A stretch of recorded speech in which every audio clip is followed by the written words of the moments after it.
Good morning. My name is John Harrington. I'm the Commissioner of the Department of Public Safety, and I want to welcome all of you to the fourth hearing of the Reducing Deadly Force Encounters Working Group. It's been an honor to be part of this process for these four sessions, and this process started almost literally a year ago as the inauguration was just in its ending with the new governor and the inauguration of the new Attorney General, and conversations about how can we make things better began.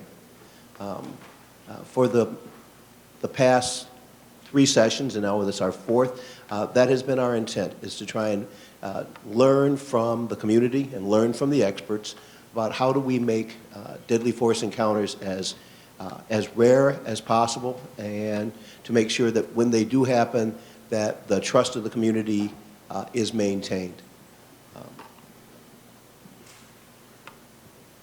This has been, I know for so very many people, especially the moms and the relatives of those who have died, this has been very, very hard. This has been reopening old wounds, wounds that never really seem to heal, and we have been asking folks to come back and tell us the story of what has, in most cases, been the worst day of their lives. We appreciate the honesty, we appreciate the emotion, and we appreciate everyone's participation, because we believe fundamentally that only through this kind of a process can we actually start making it better. With that, I'm going to turn it over to my co-chair, the Attorney General, Keith Ellison. Thank you, Commissioner. Good morning, everybody, and please let me apologize for getting lost on campus. I know the campus pretty well now, Mr. Co-Chairman. Luckily, I got lost with a friend of mine, and so I wasn't alone, but we're here and glad to be here. We have endeavored to travel the state as much as time and resource would allow. We've gone to Bemidji, we've gone to Cloquet, we've gone to southern Minnesota, we've been here in the metro, we've been to suburban communities, urban communities, capital, we've been around. We've talked directly to affected communities, and by that I mean civilian communities and law enforcement communities. We've talked to people who have been impacted. The truth is, what we're trying to do is not been done before. I think this is a very important point. We know of no statewide effort to address the issue of deadly force encounters with police in the United States. So what we're doing is new. We know that whenever you try to do anything new, some people are going to feel like, well, how's that going to impact me? We have trust issues, we have challenges, we have concerns, we have anxiety. But I want to just thank everybody on this particular panel, this commission, this task force, who has hung in there, traveled far and wide to try to make sure that this process was inclusive as possible. We had candid conversation, we had exchanged ideas. Sometimes the ideas we exchanged, were in a spirited way. Sometimes they were pretty sedate and calm, but all the time people were putting forth their best based on what they knew and what their experience is. The truth is, we are rounding the bend. We are coming, the end of the beginning, this process is within sight. When this process concludes, that's not the end. It's just the end of this part of it. Implementation will be key, and we will need everyone to do that. So I just want to thank everyone again. Thank you for having some trust in us, and thank you for hanging in here through this whole process. We make no representation that we will solve the issue. It's a national issue, it's a historic issue, but we will make substantial progress on this issue, and for that, we're grateful for your partnership. I'll hand it back to our Commissioner. At this time, I'd like to invite members of the Native American community. I believe they were going to come and open our ceremony for us. If they would come forward, that would be much appreciated.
First of all, I just want to say that I'm exhausted. It's not a physical exhaustion because I sleep a lot. Priscilla Fairbanks, Indigenous cause, Galzaga Squad Jamaica and Donjiba, Nimigwecha Wendum, Ayayan Oma, Nungum. Anin. My name is Priscilla Fairbanks. I come from the Leech Lake Reservation, and I'm grateful to have this opportunity today to share with you my experience. The reason for my exhaustion is that my son, John Dwayne Fairbanks Sr., was murdered on April 18th, 2019, around 3 a.m. in Coon Rapids by, I don't know what, I'm just going to say cop. I don't know if he's an officer. I don't know. I'll just say cop. That's the nicest thing I can come up with. Christopher Vitek. I was informed of my son's death 9 hours after his death at my workplace by a BCA agent. After I was convinced that my son indeed had been murdered, I cried. He was my only child. Whoever thinks that they're going to have to deal with their child's death. So of course I cried. The BCA agent told me that he was involved in a police shootout. Now, a police shootout to me sounds like bullets going back and forth. That's not what happened. It was not a shootout, it was a shooting, and it was a murder. My son did not have to die. When I got through crying, the BCA agent asked me if my son had a gun. I think that's unethical. I said, no, I don't think so. And then I thought for a bit, and I said, well, I'm not sure. And he said, what kind of gun was it? Was he building a case? Was he getting information to plant evidence for the report? This was 9 hours after my son was murdered. I shouldn't have to tell them what kind of gun he had. They should know. That should be their evidence.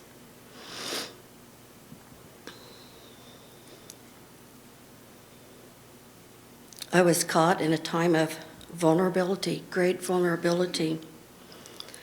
I should not have been asked questions to potentially strengthen the cop's report.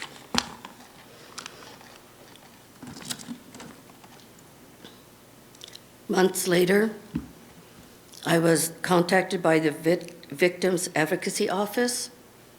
I thought perhaps I would have an opportunity to have some advocacy. It didn't feel that way at all.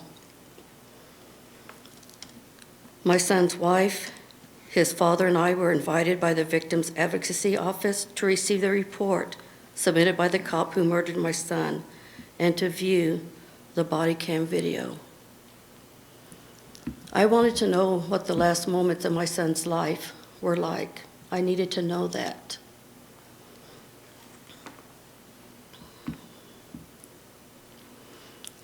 In the video, my son was described as a tatted up Hispanic. We're not Hispanic. Anishinaabe Kwe Endow. We are Anishinaabe. We are enrolled members of the Leech Lake Band of Ojibwe.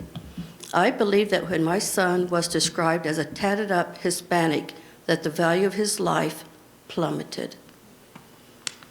I think we're well aware of how Hispanics are viewed in this society. I'd like to take just a moment to describe my son's tattoos. On his left arm, he has a heart and a banner through that. And on that banner, it says, Mom. On his right hand, he has his older son's initials. On his left hand, he has his younger son's initials. On his arms, he had John Dwayne, his name. Across his chest, he had his wife's name. He also had Anishinaabe. Across his back, he had Makandwe. That is his spirit name. That is how we address him now. Makandwe Iban. Iban because he has passed. On his head, he had a bear, which is his clan. And he also had Ojibwe floral designs. So yes, my son was tatted up. He was tatted up with who he is and who he loves. That's not the way it comes across when he's described as a tatted up Hispanic. So that's who they were looking for. They were looking for a tatted up Hispanic.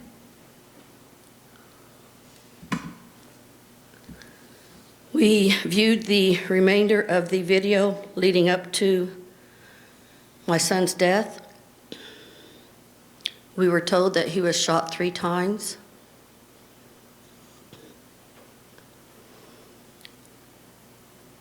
It was a 45-minute search to locate my son. He was located by the use of a canine police dog. When they came up onto my son, the canine was chewing on his left leg, and he was on the ground. And my son said, "Don't shoot, don't shoot." Bang, bang, bang. 3 bullets, at least 3 bullets hit my son.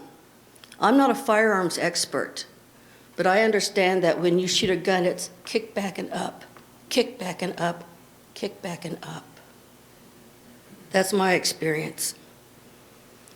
My son was shot in the arm.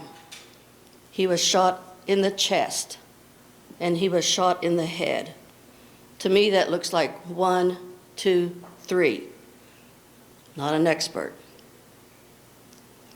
Keep in mind, my son was being chewed on. The canine had taken him down, was chewing on his left leg. The first shot, I believe, hit him in the arm. At that point, he was disarmed. At that point, he could have been brought in. At that point, he could have been apprehended. He did not need to die.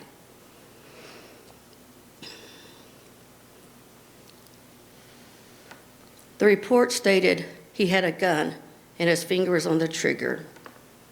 I saw no gun in the video. And they stopped the video after my son fell dead. And I stated, "That was not necessary. I did not see a gun." And Dakota County Attorney James Backstrom asked if I wanted to see it again.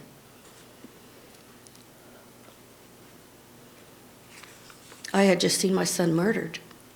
And he asked if I wanted to see it again.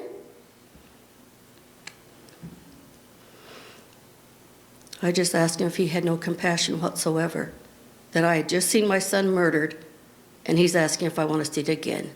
No, I don't. I didn't. I saw what I needed to see. The records of these 2 men need to be examined. Let me back up just a minute. I am without my only child due to deadly force executed by Coon Rapids cop Christopher Vitek. He was exonerated by Dakota County Attorney James Backstrom. My son's murder is not the only deadly force incident that James Backstrom has approved of. We need to look at Christopher Vitek's record. We need to look at James Backstrom's record and see how many incidents of deadly force are in the record of Christopher Vitek, and how many incidents of deadly force has been excused by Dakota County Attorney James Backstrom. Christopher Vitek is around 26 years of age with 2 years of experience with the Coon Rapids PD. To me, that sounds like young and inexperienced. And I wonder what his opinion is or knowledge of people of color. As a result of my son's murder, I am without my only child. In the Ojibwe culture, it is the offspring who cares for their aging parents.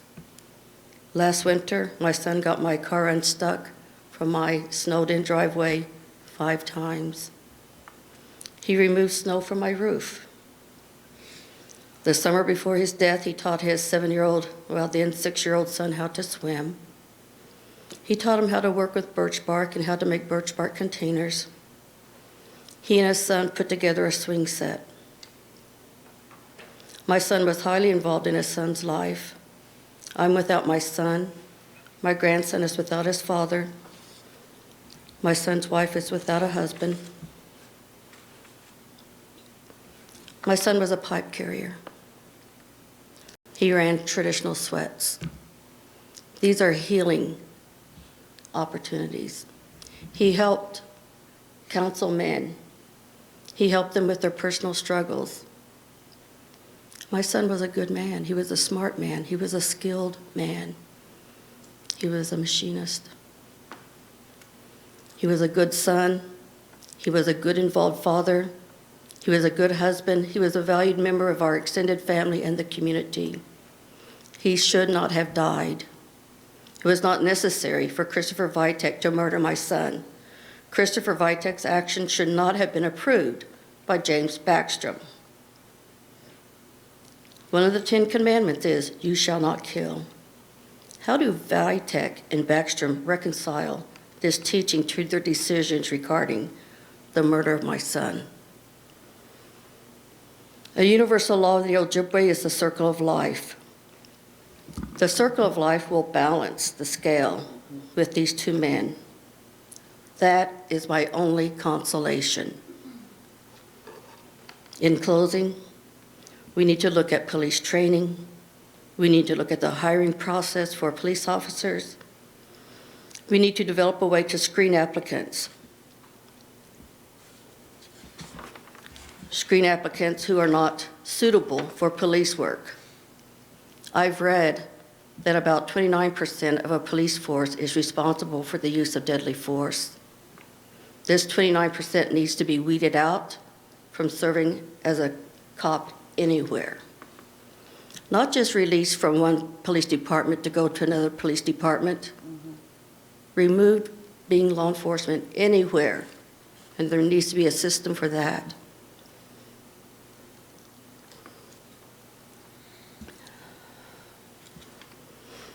I'm a changed person. I believe my brain function has changed. It's hard for me to get out of bed every morning. It's hard for me to go to work and maintain a professional persona. I work in a middle school, so I'm dealing with moods. I'm dealing with personalities. I'm dealing with children who come from dysfunctional homes. And I have to mask my sorrow. And when I do cry, I have to do it in private. Compose myself and return to work. I need to see changes. I need to see concrete changes to the way police officers are hired, trained, monitored, and released from service. This is of utmost importance to me. Thank you for this opportunity to share my loss. I pray that this effort and this commission will discover and develop ways to change the way people of color especially are treated by law enforcement everywhere. Miigwech, meet you.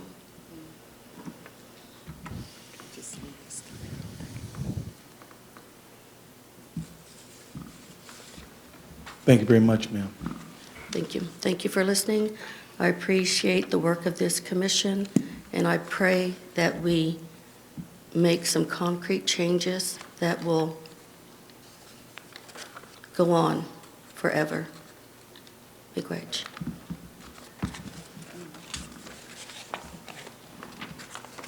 Go ahead.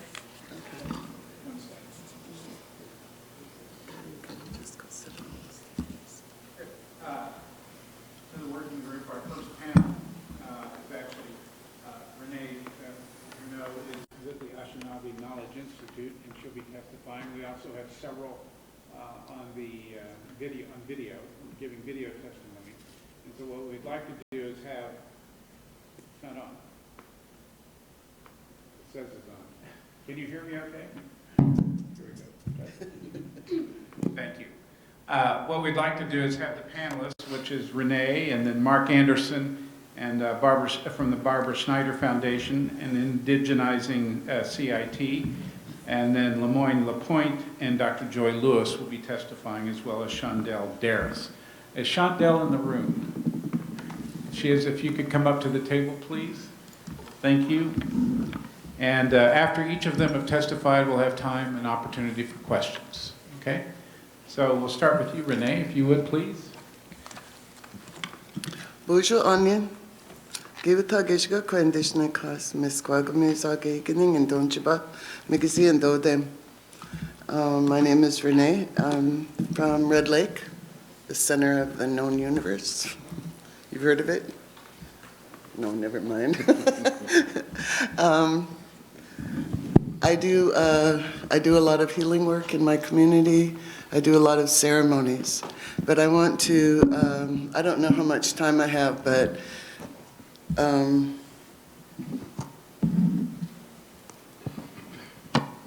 Renee, we're asking each of the panelists to take 10 to 15 minutes at the most, and so that we can we have a very busy agenda today. okay. Appreciate that.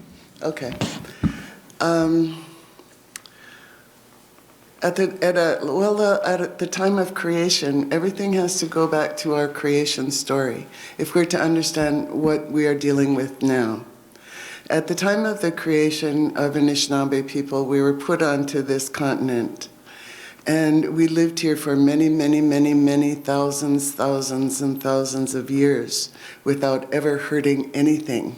And that's because we continued to live with the high consciousness original instruction that the Creator gave to us. It doesn't have anything to do with an apple or anything like that, you know. That's not ours. But our creation story gives us ways to live that is very high spiritual intelligence.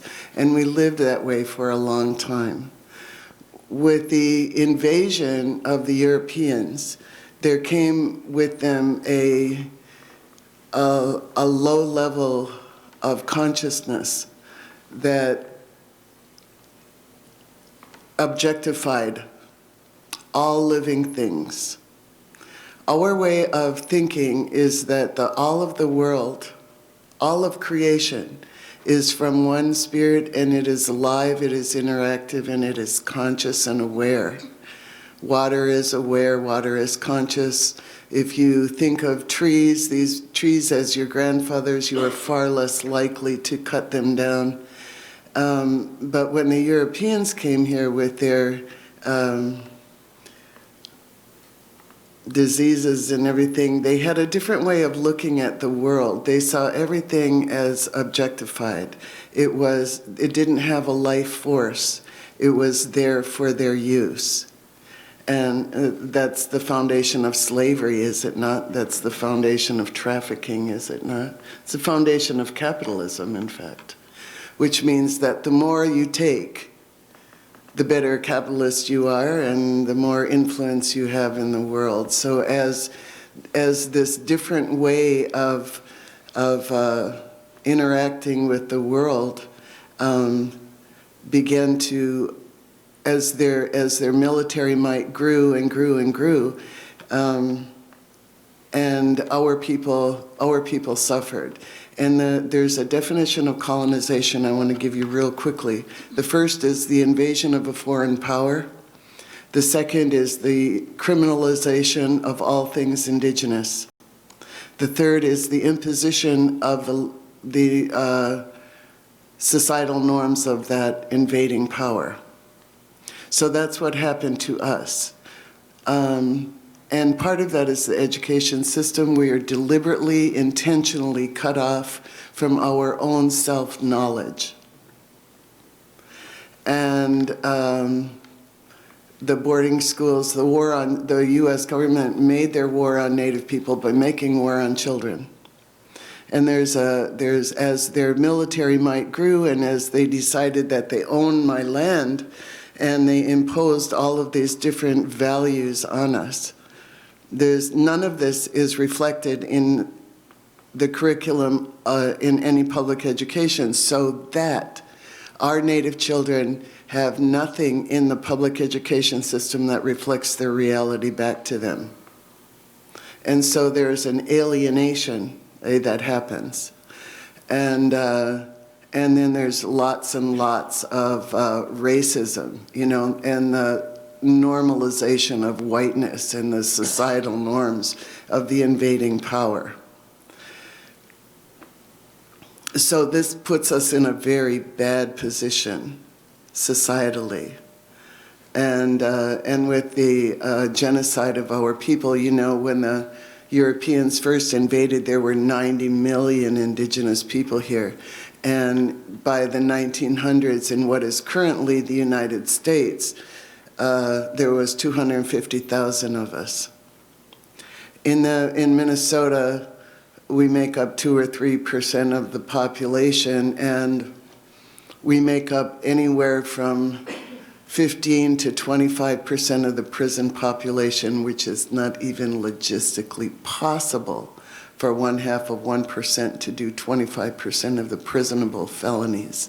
So it means that it is a structural, institutionalized racism in a system that is already set up against us, where we are continually on the defensive.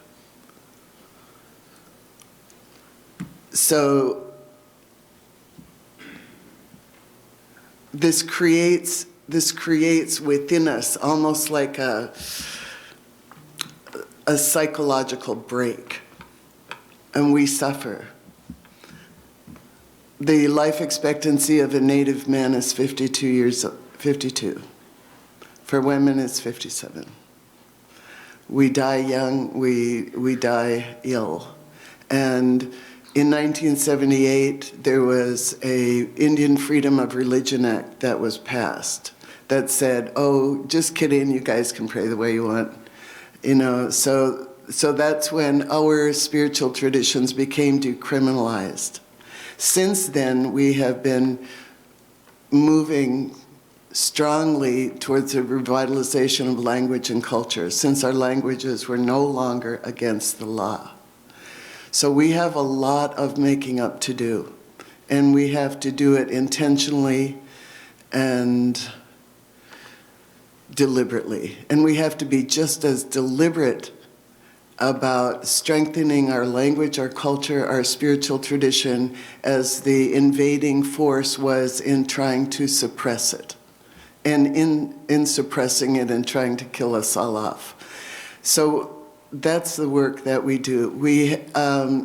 So it seems to me that if all of our sorrows come from the disconnect of that high spiritual intelligence that was given to us at the time of creation, then the healing process has to be about putting that back in place in every way that we can.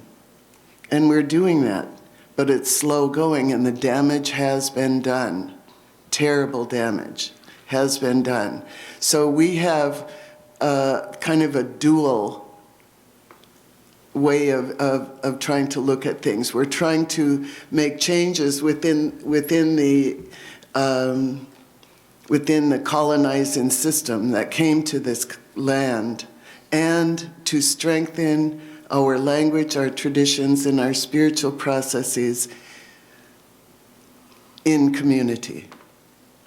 And we're not about sharing that too much, because we don't trust anybody. You know, there's a lot of appropriation, you know, like, oh wow, you Native people are so spiritual, you know. And I'm going, yeah, please, not another stereotype. We're trying to do something here. And so I actually do both of those things. I do trainings. I'm very concerned about the way that the police are trained. Even our own tribal police are trained down in Artesia, New Mexico, and they do very much of them against us. Even within our own communities, that needs to be looked into, so that our Native and our tribal police come back to our communities with some of the same fear of their own people that white police have fear of people of color in general. When they pulled over my friend's son, who is one of my dearest friends. So when a white person gets pulled over by the police for just a traffic stop, which is what happened with them, the white person thinks, geez, I hope I don't get a ticket. But when Native people get pulled over, we're thinking, I hope I don't get dead. Because that's very, very much. So we have a lot to consider, a lot to put to rights, and we're doing that intentionally, deliberately. And we have to deal with issues of generational trauma.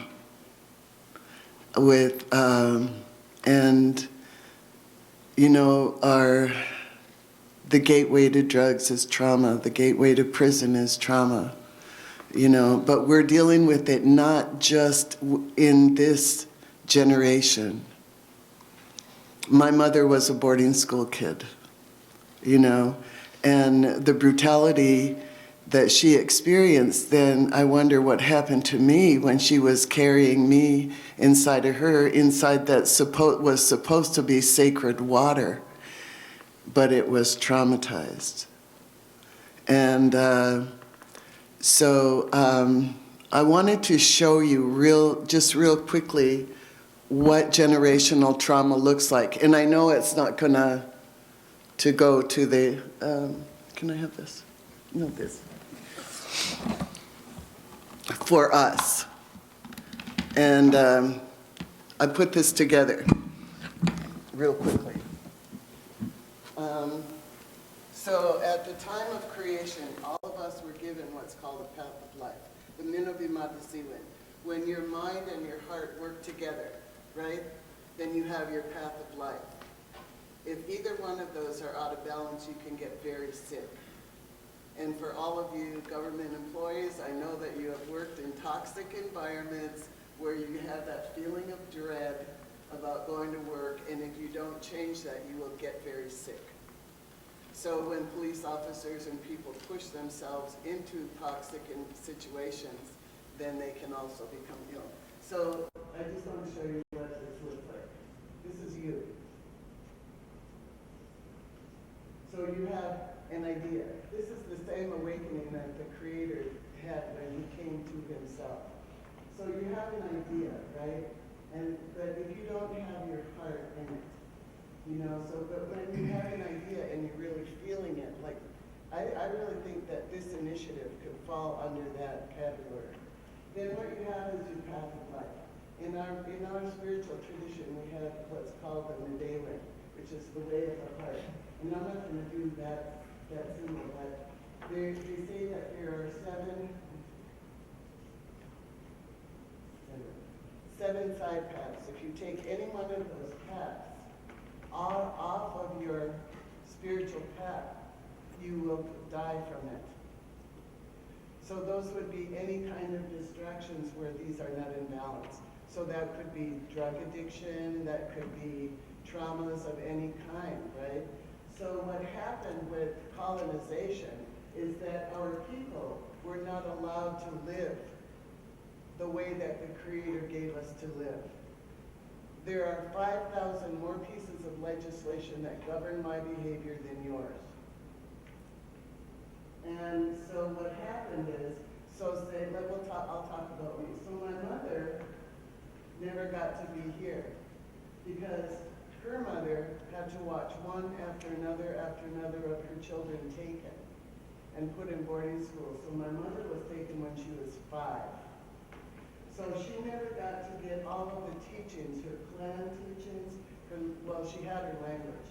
But what they did was they battered these children, and the dynamic of oppression is that the oppressed carry the shame, right? The oppressed carry the shame. If you have a battered woman, she's ashamed, not the batterer. So then what happened is, she was she never had a chance to experience the good life, and then so she was off on a side path, and then I was born into someone else's pain. Does this make sense to you? This is generational trauma. So so my job is to put myself back up here. But if people don't have access to ceremonies and stuff to do this, then you can still die from it. Or you can die from it anyway. Like Priscilla's son John, who was my dear friend, and we sat in many ceremonies together. He died from it anyway, didn't he? Even though he was a ceremonial person. So we still have the whole system that's against us, but internally, this is what we're dealing with. So in our own communities, we have to have ceremonies all the time. Healing ceremonies, identity is everything.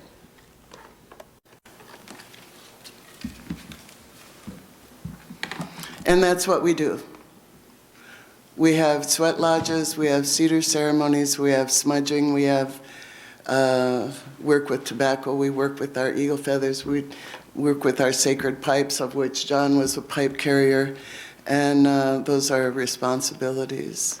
So what we want to do is we want to change that so that our children are born into that good life. Minobimada Ziwin, the good life, that's what the Creator gave us.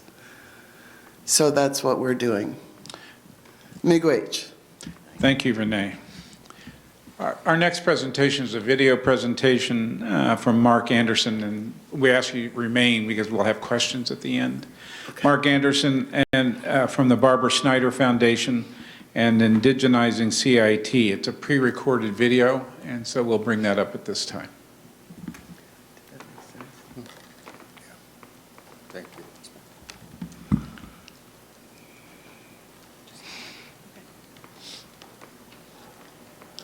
My name is Mark Anderson. I'm the Executive Director of Barbara Schneider Foundation. And I've been involved in work to improve police-community relations and reduce the use of excessive force since the year 2000.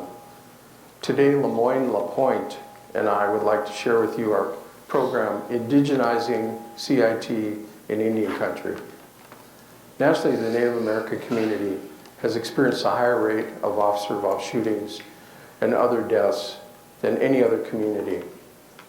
We have seen that our approach has been helpful to several communities in dealing with this issue with their local law enforcement partners. But before we discuss indigenizing CIT in Indian Country, I'd like to give you a little background into CIT. CIT stands for Crisis Intervention Team.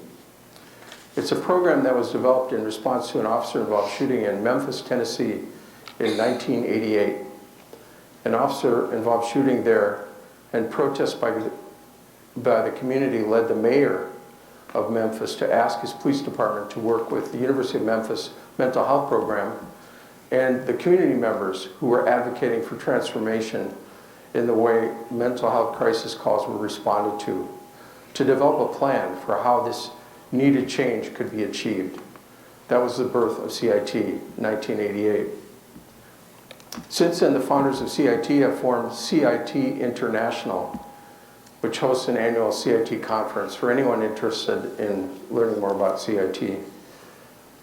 The first CIT program in Minnesota was developed in response to the officer-involved shooting of Barbara Schneider and another shooting of Abuka Sanders, as well as actually more individuals who also died in officer-involved shootings that year, which was in year 2000 in Minneapolis.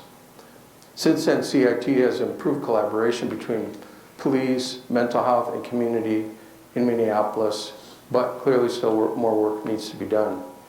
Since 2000, CIT training, but not always the CIT program, has spread across Minnesota to most major cities and increasingly to suburbs and smaller communities as well. Nationally, over 3,000 jurisdictions report that they have CIT in their community. CIT is recognized as a best practice as a pre-booking diversion from the criminal justice system to the mental health system, a more appropriate response. It's recognized by SAMHSA, the Substance Abuse Mental Health Services Administration, which is part of the United States Department of Health and Human Services. CIT is defined in a document titled Crisis Intervention Team Core Elements that I've attached to my testimony here, and hopefully you'll get a copy of that. This document describes the ongoing elements, operational elements, and sustaining elements of a strong CIT program. The CIT program is based on an ongoing collaboration among three partners: public safety, mental health, and community advocacy. The same three circles that came together in Memphis. This model insists on a partnership between police and community that is essential in improving the community's crisis response system. Communities have the insight into what their community needs and what approaches work and what is not working. The justice system will not heal itself by itself. The justice system needs the community advocacy and support to address the difficult issues related to crisis calls, de-escalation, responding to underlying causes of physical, emotional, mental, and spiritual difficulties that we see in trauma, chronic stress, racial discrimination, racial trauma, historical trauma, racial disparities, unsafe housing, community violence, and other factors that lead to crisis calls and sometimes eventual excessive use of force, even including deadly force. CIT training is a 40-hour training. I've also provided a copy of the binder we use in the training, one we did last month here in Minneapolis with the Hennepin County Sheriff's Office. CIT training is part of a CIT program and is recognized by the Minnesota Post Board. CIT International reports that communities that adopt the 40-hour training without the overall CIT program do not achieve the success that they seek. CIT training is an essential part of a CIT program, but CIT is not just an officer training. It's a part of a larger program, discussion, communication among those three partners. CIT training teaches officers about mental health, mental illness, and recovery, but primarily it teaches de-escalation skills. It teaches practical and effective techniques a responding officer can use to resolve a crisis situation without use of force or even going hands-on. These are learned skills and can be taught in training. There's no mandate for CIT training or for a CIT program in the state of Minnesota.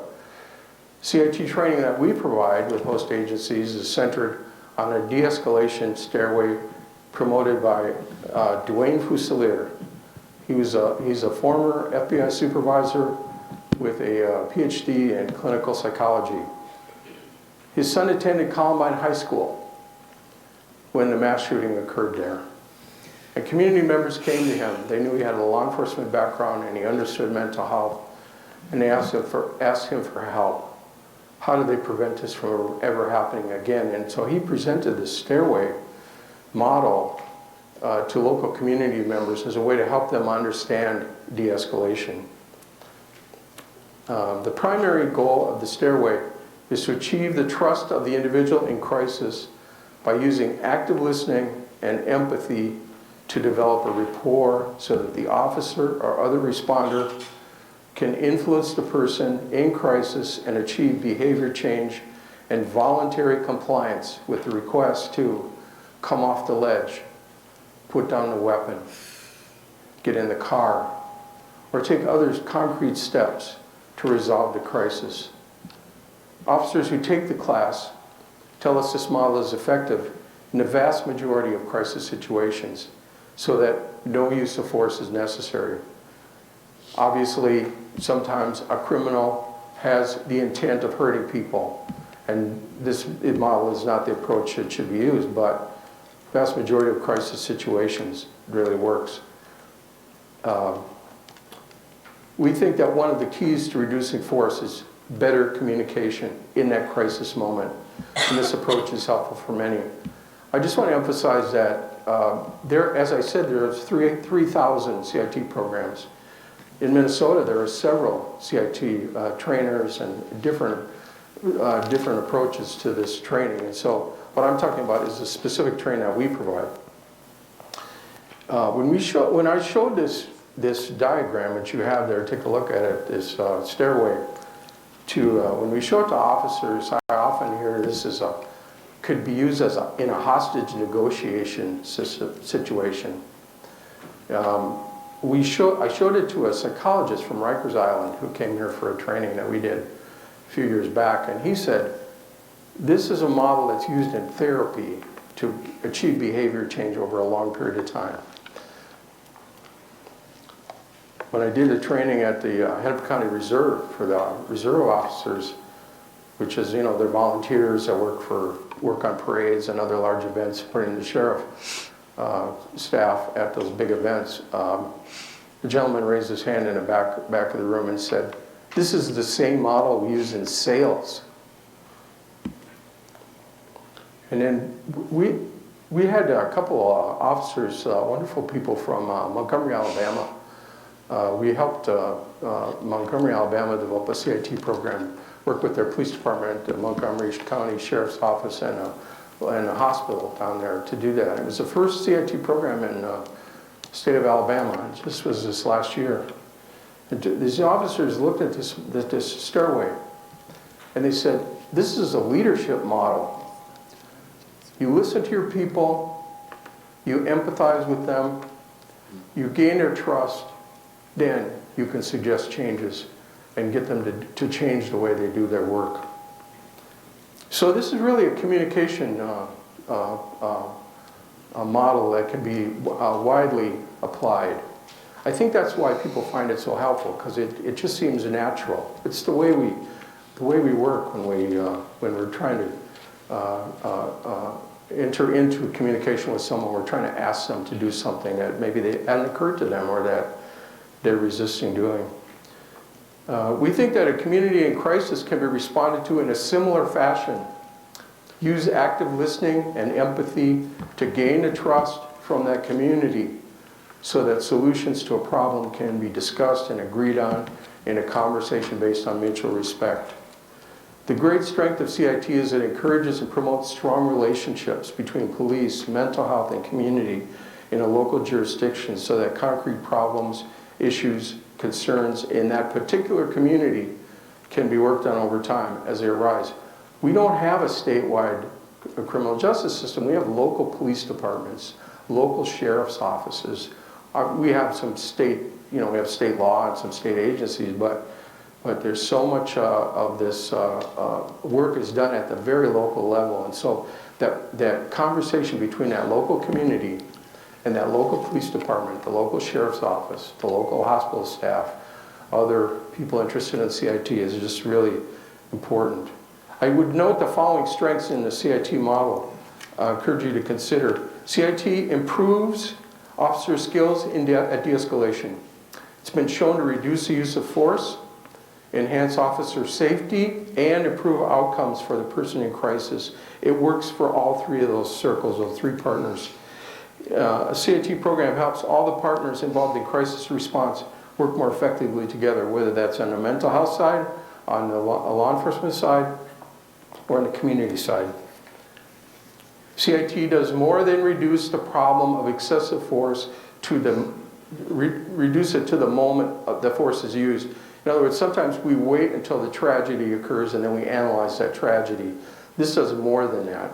It looks at the whole person in crisis and the variety of forces acting on that person to bring about the crisis event, identifying issues that can be addressed in order to prevent the crisis from deepening or from being repeated. So this helps with this problem of people cycling through the justice system, cycling through the mental health system as well. CIT program considers the possibility of access to mental health services as alternative tools to 911. calls for service by police in each community. And all too often, we do not have access to mental health services in many communities around our state, particularly in the rural communities, but in urban as well. CIT program involves the community in discussions about police training and brings the perspective of those who are responded to by police and mental health when they're in crisis into the conversation so that we can learn from their insight into what works and what doesn't work in crisis prevention and response. And it fosters discussion far beyond the what went wrong conversation after the tragedy. CIT supports the creation of trusting relationships that allow diverse communities to dialogue with mental health and police about cultural issues involved in mental health and other crisis events, and the need for more culturally appropriate services. CIT provides a place to discuss the impact of trauma, chronic stress, unsafe housing, homelessness, community violence, racial trauma, and other factors that are a burden on communities and that endanger officer wellness. CIT is locally based, so discussions are focused on priorities and possibilities in each community based on their local strengths and assets. I also want to just thank you for your service and participating in this process. Again, my name is Mark Anderson, Executive Director of Barbara Schneider Foundation. Please get a hold of me if I can be able to help in any way on these types of issues. If you have a question or if you want to get involved in something. I'd like to introduce my colleague, Lemoyne Lapointe, Sichangu Lakota from Rosebud, South Dakota, and has been working with us for many years now, facilitating this process we call indigenizing CIT in Indian country. Okay. Slip on. Use that mic there. Good morning. My name is Lemoyne Lapointe. I'm the project and process facilitator for the Barbara Schneider Foundation's Indigenizing Crisis Intervention Teams in Indian Country. We've been operating and functioning as a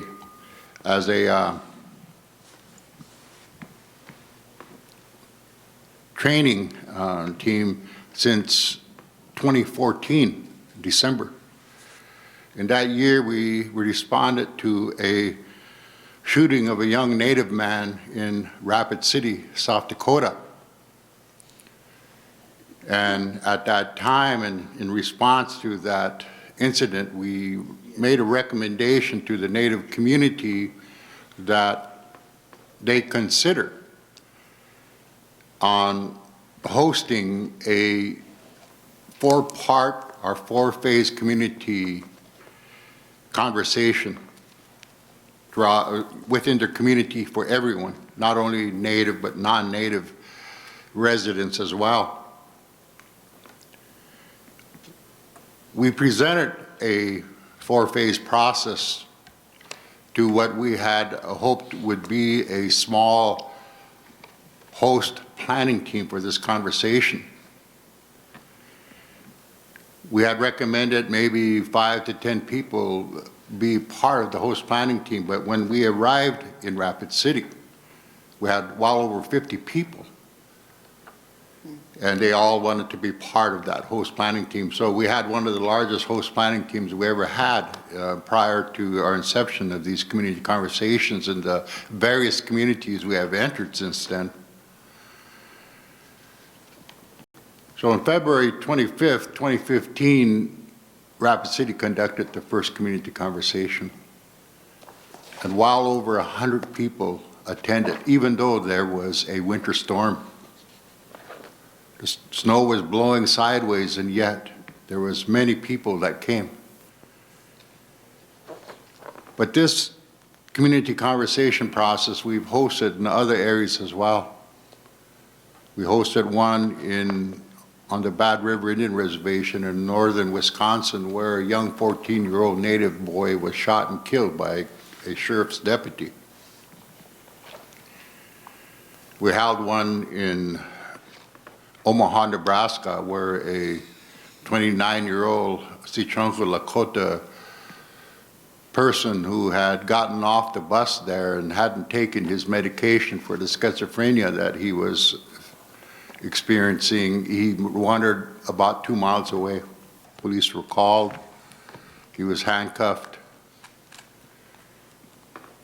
and he was beaten. By the time he arrived at the hospital, he was already dead. We also hosted a community conversation in Fargo, Moorhead area after a young Native woman was tragically killed. She was cut open and her baby was removed from her body. We've also hosted community conversations here in Minneapolis. Mark had some handouts, hopefully that you received. One of them has 3 circles on it. One of the circles stands for mental health. The second circle stands for public safety. And the third circle stands for community advocacy. When we extended and took a real deep look at the CIT training that Mark spoke about, where those 3 circles overlapped each other, right in the center is where we inserted the 4-phase community conversation process. Because it was a piece of training that was absent from that CIT model that was developed in Memphis back in 1988. And that was a 4-phase process. And if you take a look at this 4-phase process as well, like 4 circles, your first circle would be what we called discovery. In the discovery phase, which takes about 4 hours in length, we discuss with participants. Hopefully all of these participants come from those 3 sectors: public safety, community advocacy, and mental health. In that discovery phase, we talk about the best of the past and the best of the present. We don't take a look at the deficits of the issues that we face. What we would do in the discovery process is look at the strength of the past and present. What values did our community exhibit, for example, in the face of crisis within our community that enabled us to arrive at real positive possibilities and create new avenues of achievement? It was that type of question that we would ask within that discovery phase. We might ask as well, of those values of the past, what values of the past currently exist today that enable us to make achievements on these issues? So we would go through that process, and we would often ask 3 or 4 questions within a 4-hour period of all the participants. In that second circle, which we often refer to as dream, there would be another 4 hours of community conversation. In that particular phase, what we would look at is a positive examination of the future. Taking all the positive possibilities that we could conceivably imagine, create, invent, and bring that future into the present. We would ask 3 or 4 questions within that 4-hour period that would address the dreams of where we see ourselves 1, 5, 10 years down the road. in the most positive scenario we can possibly achieve. In that third phase of the four-phase conversation process, we refer to it as design. What we do in the design phase is we take a look back at discovery and dream. We take a look back at all the positive and affirmative investments that we have made within that conversational process, which, by the way, we record on chart paper and we hang all of these responses on the wall. Because during these conversational process, what happens is that we break up into small groups of 4 people per group. If we have 40 people in the room, we'll have 10 small groups of 4. If we have 80 people in the room, we'll have just that much more as well. And each small group reports back to the larger group their particular responses to those questions. So in that design phase, in that third phase, what we do is we look back at the discovery and dream phase and we say, how should this be structured? How will we take the best of the past and present? How would we take all the positive scenarios that we envision for the future and create something unlike the way that it currently exists today? Something that could advance our issues forward.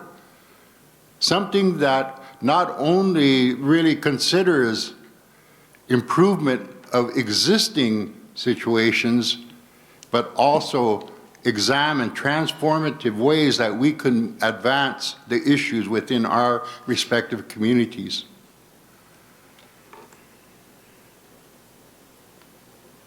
And within that third phase, we arrive at a point where we call creating a provocative proposition. What we would have done by that time is we would have taken a look at all these chart papers that are hanging on the wall as we would a gallery where people go and examine all the works that they have contributed. This is what we expect of all of our participants, is to walk up and examine all the responses that they've made and heard.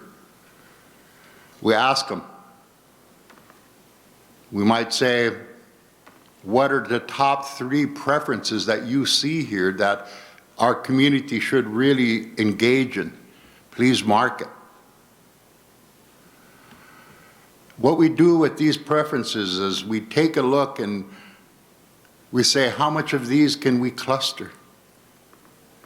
How many clusters can we reduce these variety of preferences to?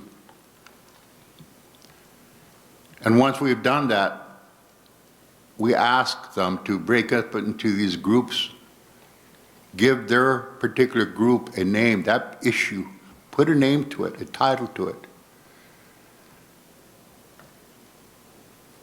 And after they've done that, we ask for a provocative proposition. It's a piece of social architecture that we ask them to develop. And it answers those questions. How will we take the best of the past and present, and how will we take that positive scenario that we envision for the future and create a transformative picture that we could all aspire to?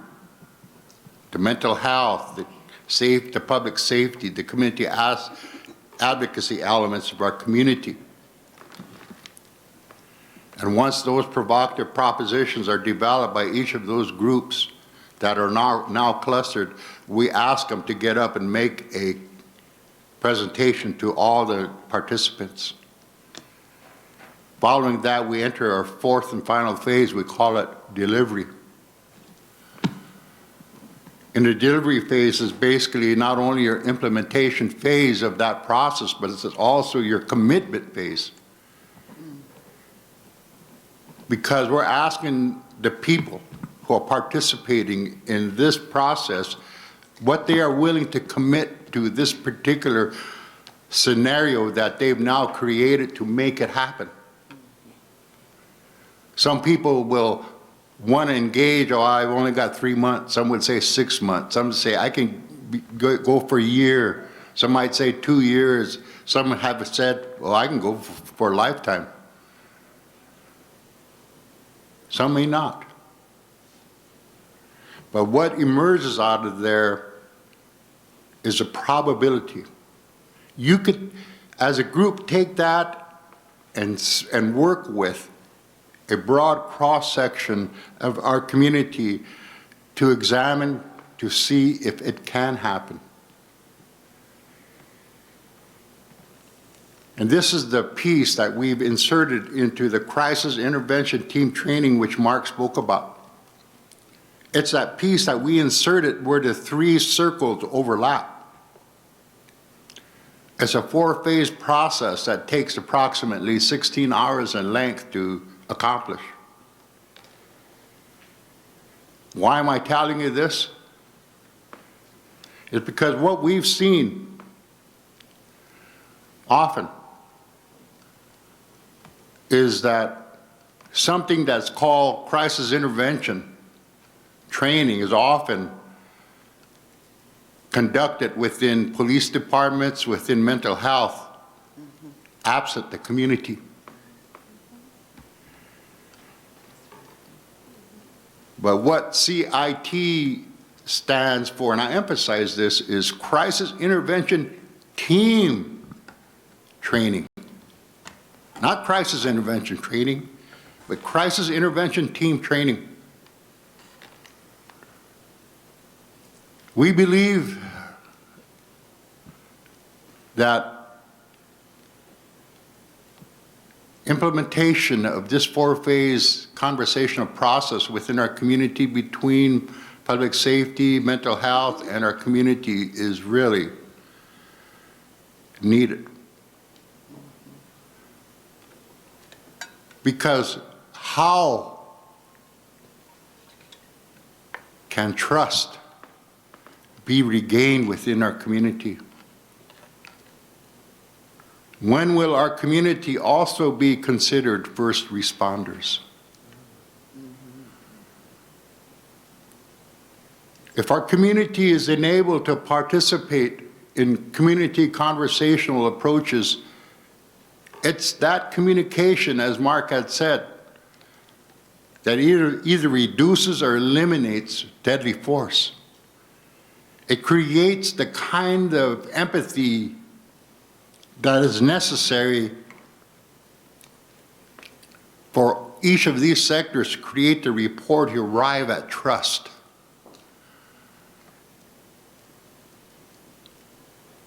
So what essentially I'm suggesting or recommending to the working group here is that you consider on engaging us, and you be the host planning team to help create a community conversation process for our community, whereby for each of those phases, we develop 3 or 4 essential questions that we would like to engage the community in and gather their responses, so that in this 4-phase process, an outcome is arrived at, something that can be examined, something where we can say, well, let's take this and let's implement this. And that's essentially what we do in that delivery phase. Essentially what you're asking, is this recommendation that's coming out of this community conversation, is it a small one? Is it a medium-sized one? Or is it a large recommendation? What size is that package? Is it a small package, medium-sized, or large package? And who will it be delivered to? Who will be the recipient of this package? Why do we want this recipient to look at this proposition that we're extending. But all of this can be achieved if we work together, if the community is enabled to be a part of this community conversation process. It's really creating a positive scenario for the future. It's not just improving on an existing situation, but it's creating a transformative experience for all of us where we can communicate with one another in a new way. And we believe that this 4-phase process that we're recommending here is the way to do that. So with that, I'd like to conclude. Thank you. Thank you. Very helpful. Our next presenter is a video presentation. I believe you have an introduction for Dr. Joy Lewis. If you could read that, Commissioner, and then we'll go to that video. Sure. Dr. Joy Lewis is traveling and not able to participate at this hearing in person today. In place of an in-person testimony, she has submitted a video presentation for the working group. Dr. Joy Lewis is CEO and founder of Joy Unlimited Coaching and Consulting and the Orange Method of Radical Self-Care, parentheses, Healing Justice, and Radical Hospitality, parentheses, Social Justice. She is also an author of Hello, my name is Dr. Joy Lewis, and I am coming to you via video. Thank you.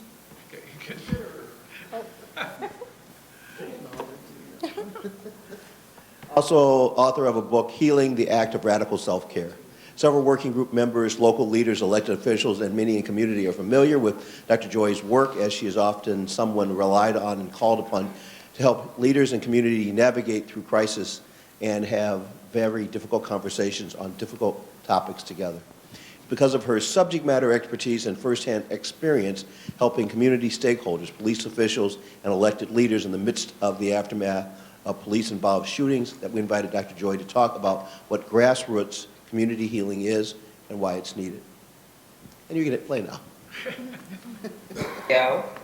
To talk about the urgent need for community healing. So I wish that I could be there with you, and I'm not. I wanted to give you a little context. I had done an earlier video that was more about what needs to happen in the implementation stage. And it was clear that I needed to give you a little bit more context about why is there an urgent need, what's going on. And I want to just sort of locate myself right now. So it is Friday, December 27th. It is about 9:15 in the evening. And so why am I doing this video now? And so in my head, it's like, I wanted it to be something that was all polished and, that I could, sort of lay out things for you. But then I just was like, let me just be super, super real and give you a context about why this is so urgent. So I am coming to you doing this video after a long day. This is, as you guys know, this is the week of Christmas, and on Christmas, there was a fire at the Drake Hotel in Minneapolis. And so many of you, I'm sure, have been involved with that, have been involved with providing resources and things of that nature. Well, I received several calls today, several texts and emails from folks in the community that basically said, look, can you help us to provide some community healing support? The folks who are actually living in the temporary situation at the church, or feeling stressed, or sleeping next to each other, their children, it's all this stuff.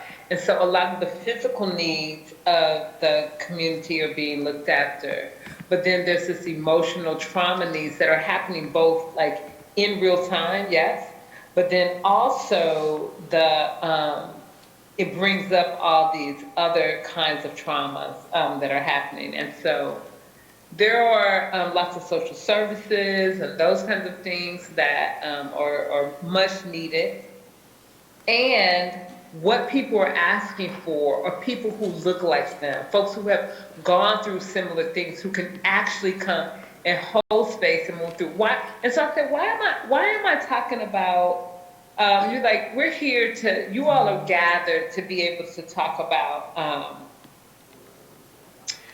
you know, community healing or thinking about these things whenever there has been a officer-involved fatal shooting. So why am I talking about the Drake Hotel when you're talking about, you know, what does this have to do with a community fire that happened?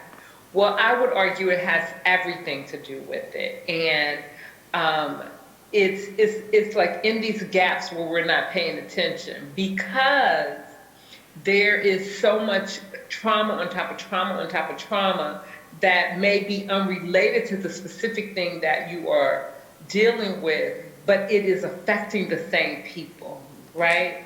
And so what happens is when there's not a systemic thing that's in place, there's not a system that's in place, then you have folks like me, and there are many other folks. It is not just me. I'm just representing right now so many community healers who are on the phone, calling, trying to figure out how to be able to give resource. And, you know, for me, it becomes an ethical dilemma because I am fortunate enough to have lots of relationships with people in the community.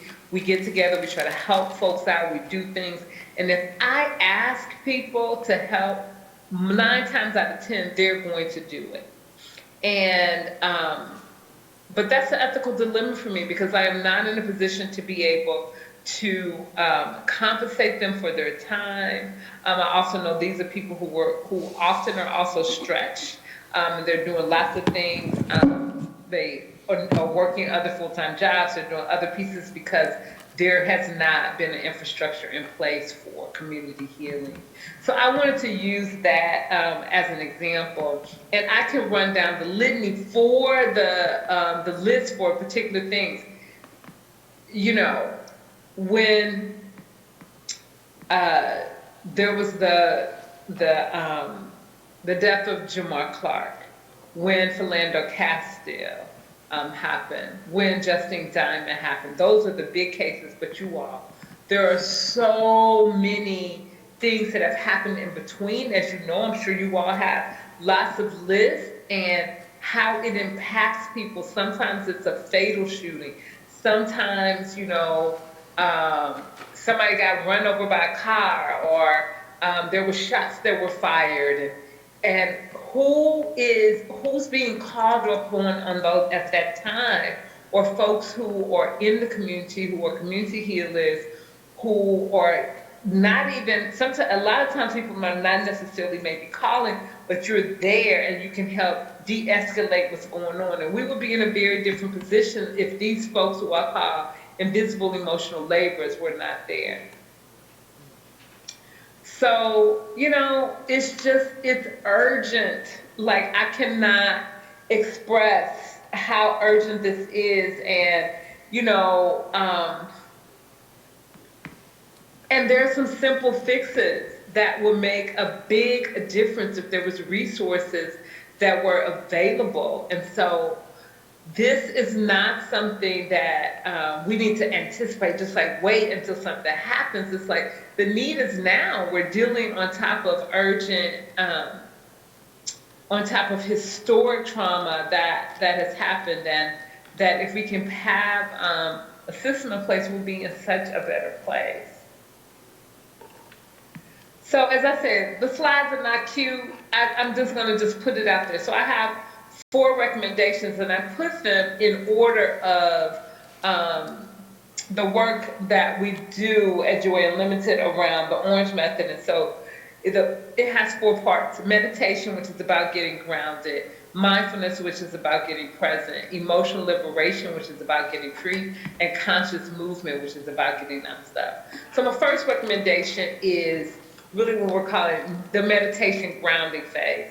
We need financial support allocated, specific financial resources to support training, administration, and compensation for community healing, period. We need that structure to already be there, for there to be financial support, for us to be able to move forward, so we are not put in a position when these things are happening to have to try to scramble and create a situation as if we're like unpaid Uber for healing. That does not work. Recommendation number 2, mindfulness, get present phase. What does that mean? We need a proactive system for dealing with the historic and residual trauma now. So if we can already have something in place, if we have examples of community coaches and healers that are already vetted, scheduled, process in place for community connections and support, we're going to be in a much better place, right? So then there already, as the example that I used today, but we can go back to like some of the officer involved shootings. When something happens, then it's not like have to get on the phone and try to see who's available and try to call and scramble and can cancel this. No, we already would have a roster of folks who have been vetted, who've gone through things, that we can then say, hey, we have different folks who are available and on call during these particular times. And so when something happens, it's already in place, and we don't have to try to scramble to get things done and do things in a reactive way. And then there's some long-term stability that is not just about doing it for that moment, but then the community know, oh, these are things we can depend on. Oh, these are folks who have already been in my community, who are doing work, who I'm going to see next week, who are not going to be gone after the crisis is over. Yes? And then the third recommendation is some emotional liberation for us to get free. Regularly scheduled and available healing sessions are needed now to address historic, present day, anticipated trauma that folks are holding. Meaning, if we can give folks support now, while, like we talk about the officer involved shooting, by the time, I hope that there's not something new by the time you look at this, but to my knowledge, there's not at least a big high profile thing that's happening at the moment. So we can give folks the support to take care of, to address, to, heighten, to have people to have some trust for themselves in the system that's actually caring about them, to be able to do both individual and some group sessions before something new happens, and there are relationships in place between community government. We can interrupt the trauma. Because in the absence of this, who do you call on? You call on these community healers, folks like me, other folks to come and can you do it? Can you do it now? Can you do it? That's not okay. That is unethical. It is not sustainable. And we can do better, y'all. We can do better. We can do way better than that. And, it's just a sort of frustration, because then it's like, we're put in a position each time. Do I go? Do I, and what is at stake whenever that happens? And it's all this invisible stuff that folks are not seeing.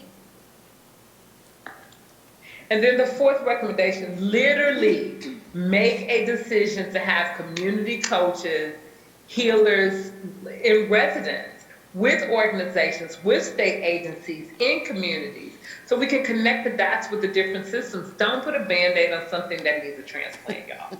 So again, I am recommending that it's not just an individual thing, but that we can have long-term relationships, residencies, much like how you do artist residencies and those kinds of things, but you have coaches, sort of healers and residencies in residence that then have relationships and can be a liaison, can be able to help people to navigate, can work with officials to be able to, have some of these community sessions in place. And so I'm very hopeful.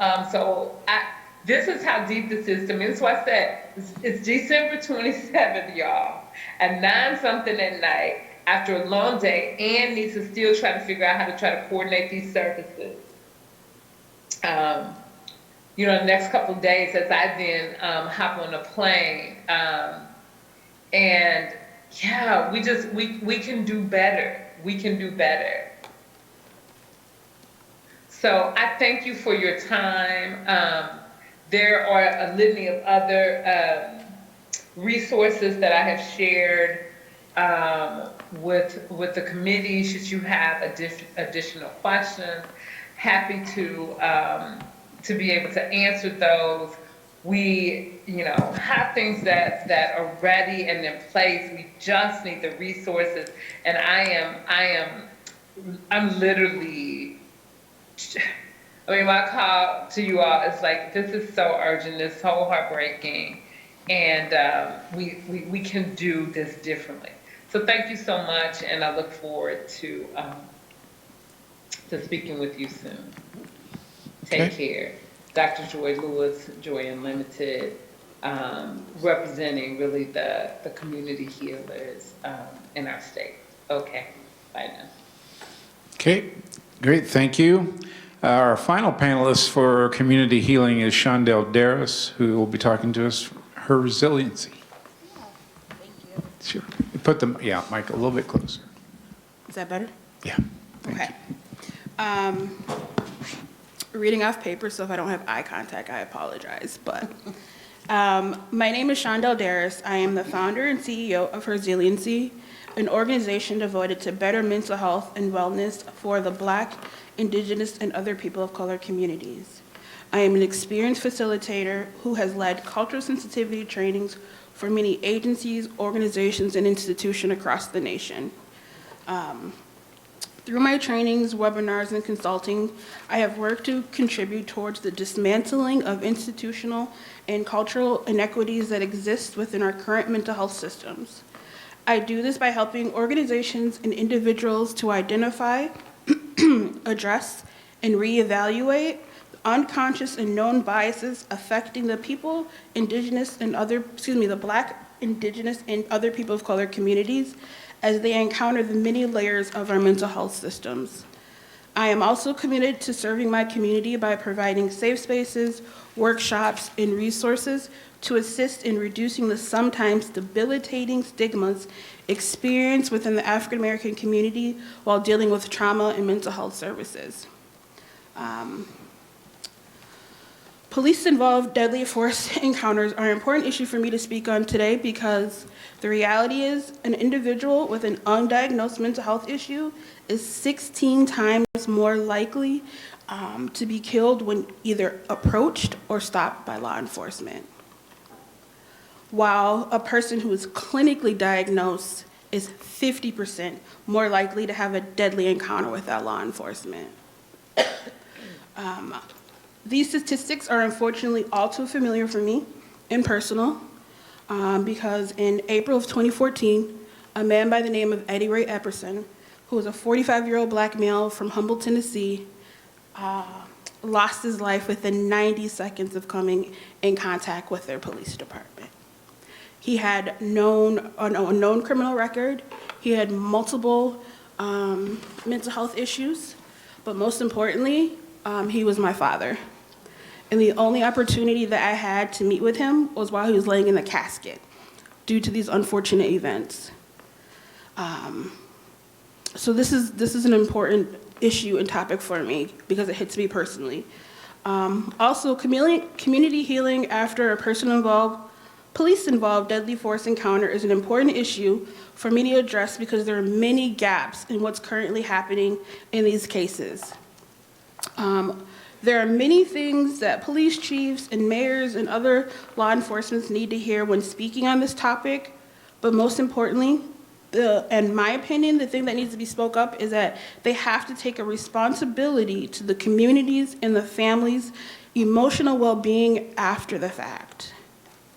Many times you hear the law enforcement discuss their duties to protect and serve the communities.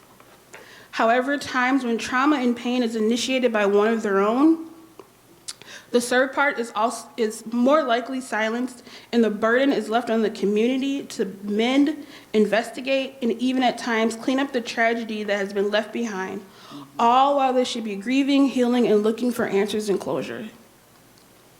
Put yourself in the shoes of the family and the community of those who have been killed. There's usually shock, despair, questions, lack of explanation, and sometimes inaccurate information, are all the things that many loved ones and communities are exposed to within seconds of the deadly force. Communities and families need to hear acknowledgement and, most importantly, empathy from the leaders and the law enforcement of their loss, not entitlement, criminalization, and defense of decisions sometimes within hours of these tragedies. Elected leaders have a responsibility to the affected family and communities impacted. This includes tangible and empathetic caring about these incidents and the loved ones left behind, whether the action of the officer involved was justified or not. Families and communities are far too often feeling ignored, overlooked, and invisible with the current process in place. Now is the time to reevaluate and amend the current policies to provide better interaction with the communities these departments serve. The needs that my recommendation covered. There is a real unmet need in the community in the hours, days, weeks, months, and years after a police-involved shooting.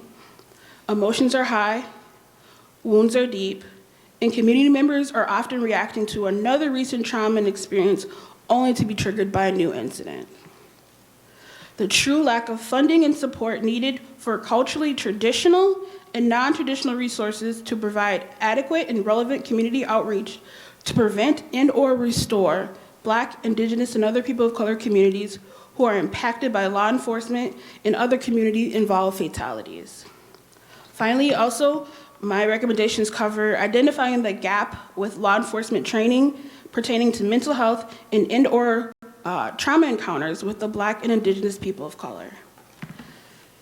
My recommendations for the community healing after an involved shooting starts as this one.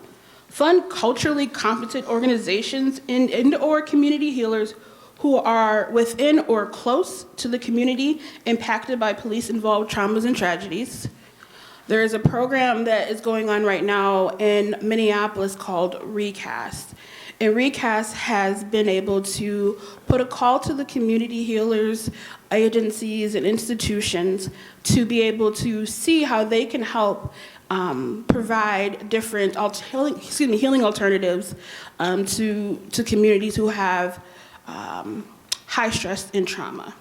So they look at organizations that provide healing circles. They have people who provide traditional therapy, listening sessions, and other holistic and alternative healing. There's also, which I'm really surprised that they're not here, is the St. Paul Police Department. In 2018, they started a organization called Community Outreach and Stabilization Unit.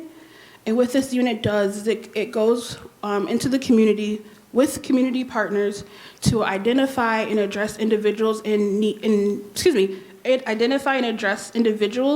who need community-based resources, who are dealing with current or past mental health disorders.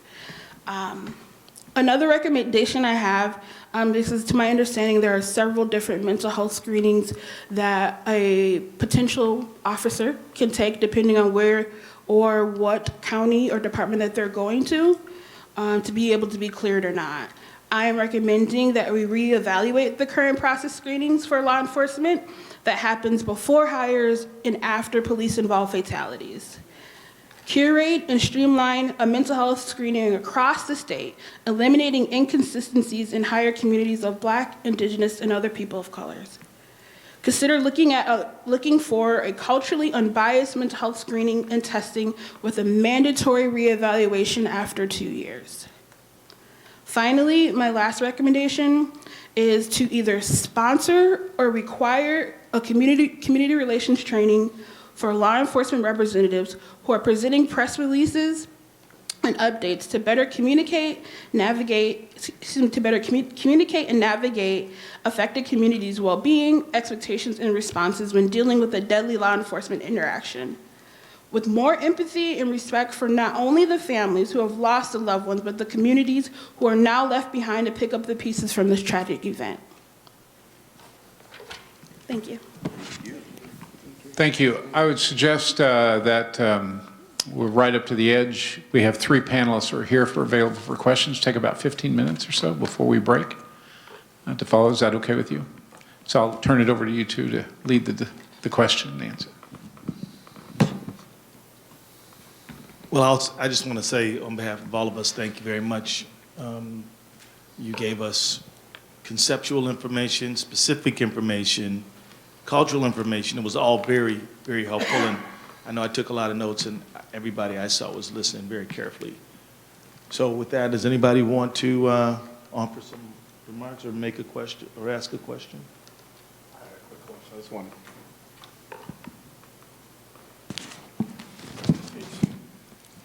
This is to Mr. LaPont.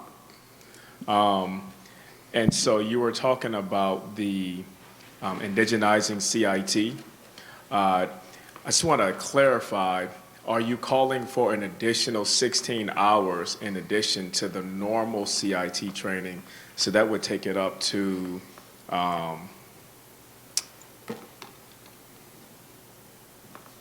64? 56 hours. Is that the recommendation? Yeah, it's, you could take one or the other, or both. It's approximately 16 hours, or 2 days. Some have gone 3 hours in length. So anywhere from 3 to 4 hours in length for each of those 4 phases. Would be anywhere from 12 maybe to 16 hours of community conversation. And so help me understand, how does that append to the current CIT training right now, that additional 16 hours? The 16-hour training is a non-curriculum format. The 40-hour training, which Mark has spoken about, is taken right from a curriculum, CIT training curriculum developed by the University of Memphis. The 16-hour community conversation is a non-curriculum formed experience.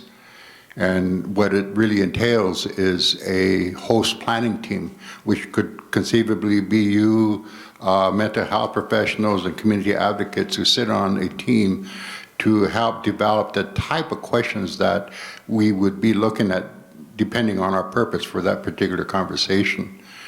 And it could be 3 to 4 questions within a 3 or 4 hour time period for each of those phases. Did I answer your question? You did. Can you give us an example of what some of those questions could potentially be? You said identifying 4. What's an example of what some of those questions could be that would help to narrate that circle? If it's, for example, questions about, community healing, for example, in your discovery phase, which would be your first conversation, you might ask, what examples of community healing that existed 200 years ago still resonate in our lives today, and why? It depends on the purpose of your conversation. And so the host planning team then would take a look at what that purpose statement is. Often we'll help our host planning team develop a 1-sentence purpose statement so that our questions can be relevant to that particular purpose. So if it's community healing, for example, we would ask those types of questions that would lead up to, again, the second phase, which would be the dream.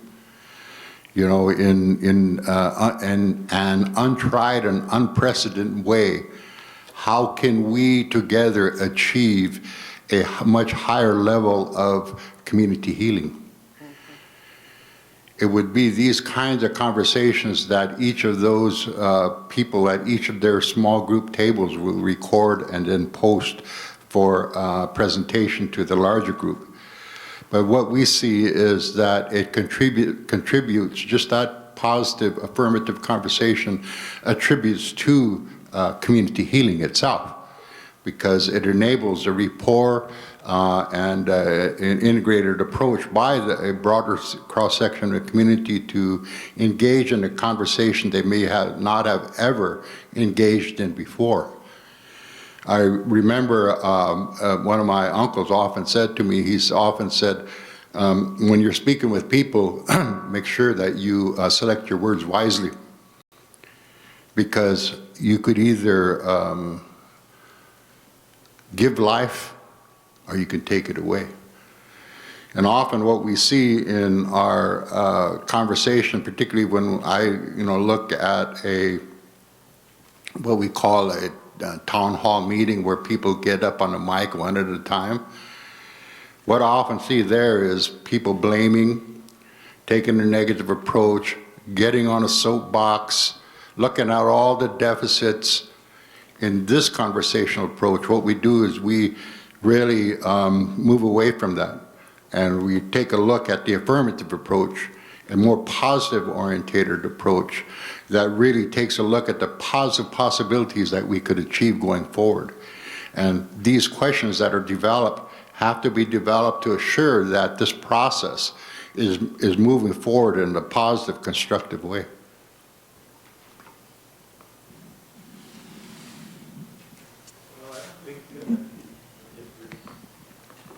So first, let me just say thank you for being here today to enlighten us and to share your wealth of experience and knowledge and expertise before us. I wanted to say to the, I can't remember the mother or her son who was killed in April. Just want to say, Ms. Fairbanks, my condolences to you and your family. And just thank you for being courageous enough to come before us today to share your thoughts with us. And so one of the things that I heard consistently, I think, from everyone who testifies about community healing and the importance of community healing and why we need to invest in that. But for those who may not know about the trauma that our communities have, the historical trauma that our communities have experienced from those in power and authority, and helping us to really internalize, to help us internalize why community healing is important as a solution into how we look at police-involved deadly force encounters with our communities. And I think,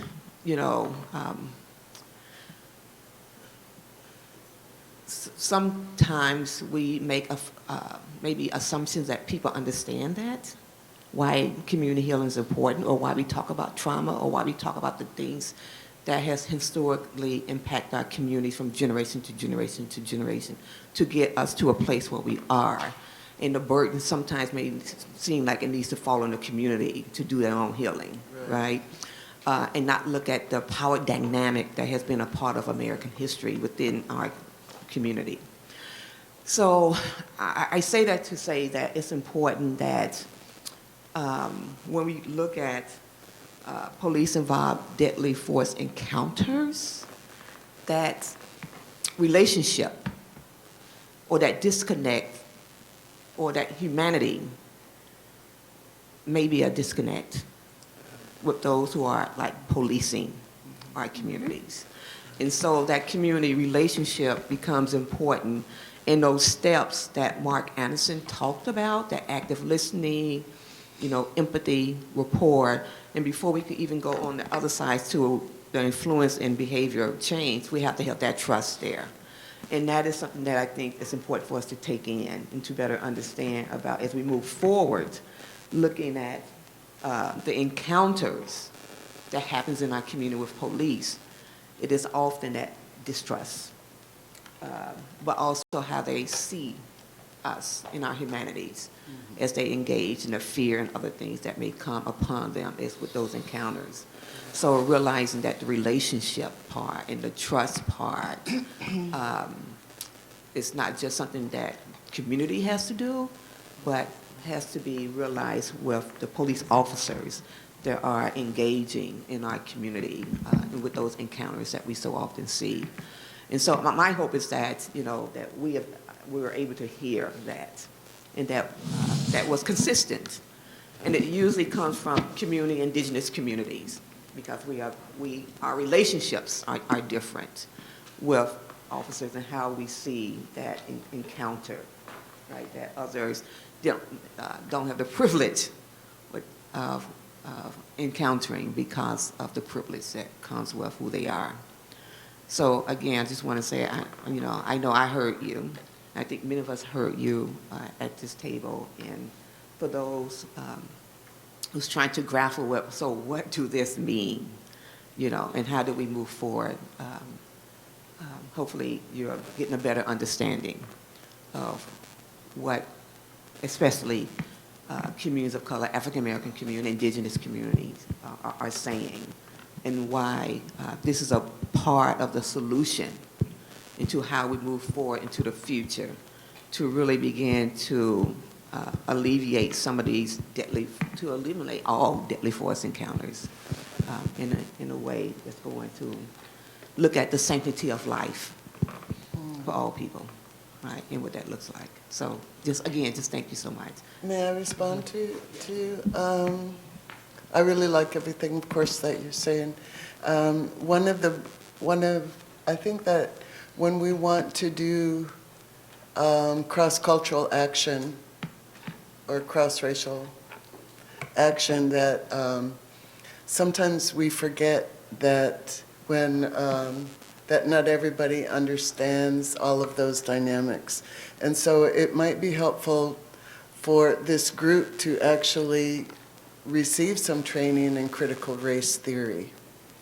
Because white people, their whole world is normalized by everything that is around them all the time. And we have to constantly be aware of ourselves. And they don't have that. I have a good friend from Blandon Foundation, and she had this huge epiphany one day when people said to her, "What's it like being white?" And she was going, "It's normal." And when she said that, she understood that that so-called normality is not true for anybody else in this society. That everything, the whole school-to-prison pipeline is about that. And these adversarial relationships are about that. And they're about the assumption of unearned privilege. They're about the assumption, and I really haven't heard in this conversation too much about challenging the power structure that is. It's more like, how can we work? How can we make it? How can we humanize it? But I think that there needs to be some uncomfortable conversations about the disproportionate sentencing, the school-to-prison pipeline, the education, all of that stuff that goes, and as Sister here was saying, it's really integrated all over every part of the society, and that has to be really looked at without us being worried about, offending white people with the truth. you know, and because our job is to take care of their feelings. I'm really tired of all that. And because the reason I'm tired of it is because our people are dying at that expense. So as you move forward, I really encourage and challenge you to take a serious look at some of the racial power dynamics, as Sister was saying here, that go into this conversation without being, you know, worried about it or worried about, you know, white fragility and all that kind of stuff. That there needs to be a common language that is understood about racial power inequity within that system that allows for the whole thing. You know, we can humanize it, we can be like all together and all of that stuff, but we need to understand the historical power imbalances and the psychology behind it of what happened. This country is very young, and it's an imperialistic society. They tend to rise and fall fairly quickly. So we can't just say we're locked into this moment without looking at it historically, you know, and the injustice that this whole society is based on. It's based on 3 genocides. First of all, of indigenous peoples. Second, the enslaved. And thirdly, what they're doing in Central America and the rest of the world right now. So that whole racial piece has to be looked at in order for this to get real. Thank you. And cheers. Can I didn't introduce myself, so let me just say who I am. So my name is Rena Moran. I'm the state representative from St. Paul, District 65A. So why don't we come back at 11:40, take a quick break, be back in a moment.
He relishes getting complete. We disagree on the rest of your we disagree on everything.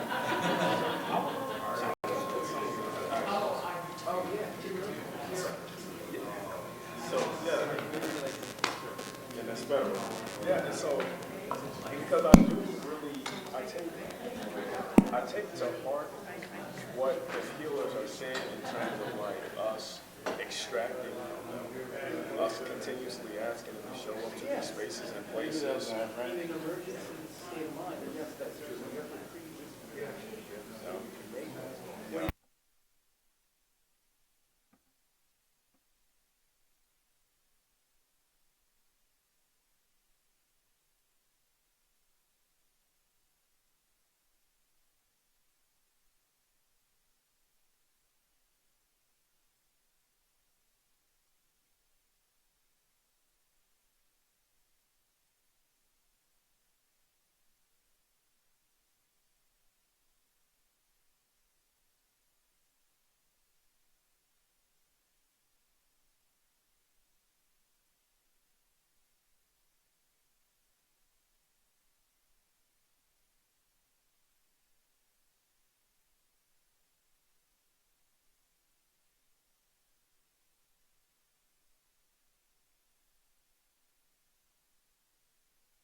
And knows how to pick up the phone, go, hey, man, I'm gonna call so-and-so. Yeah. Yeah. Who can do this, so it'll be located in the city, then they have representatives. It's not a book flip, it's not a big Some are very good, Some of the best in the world, some are terrible.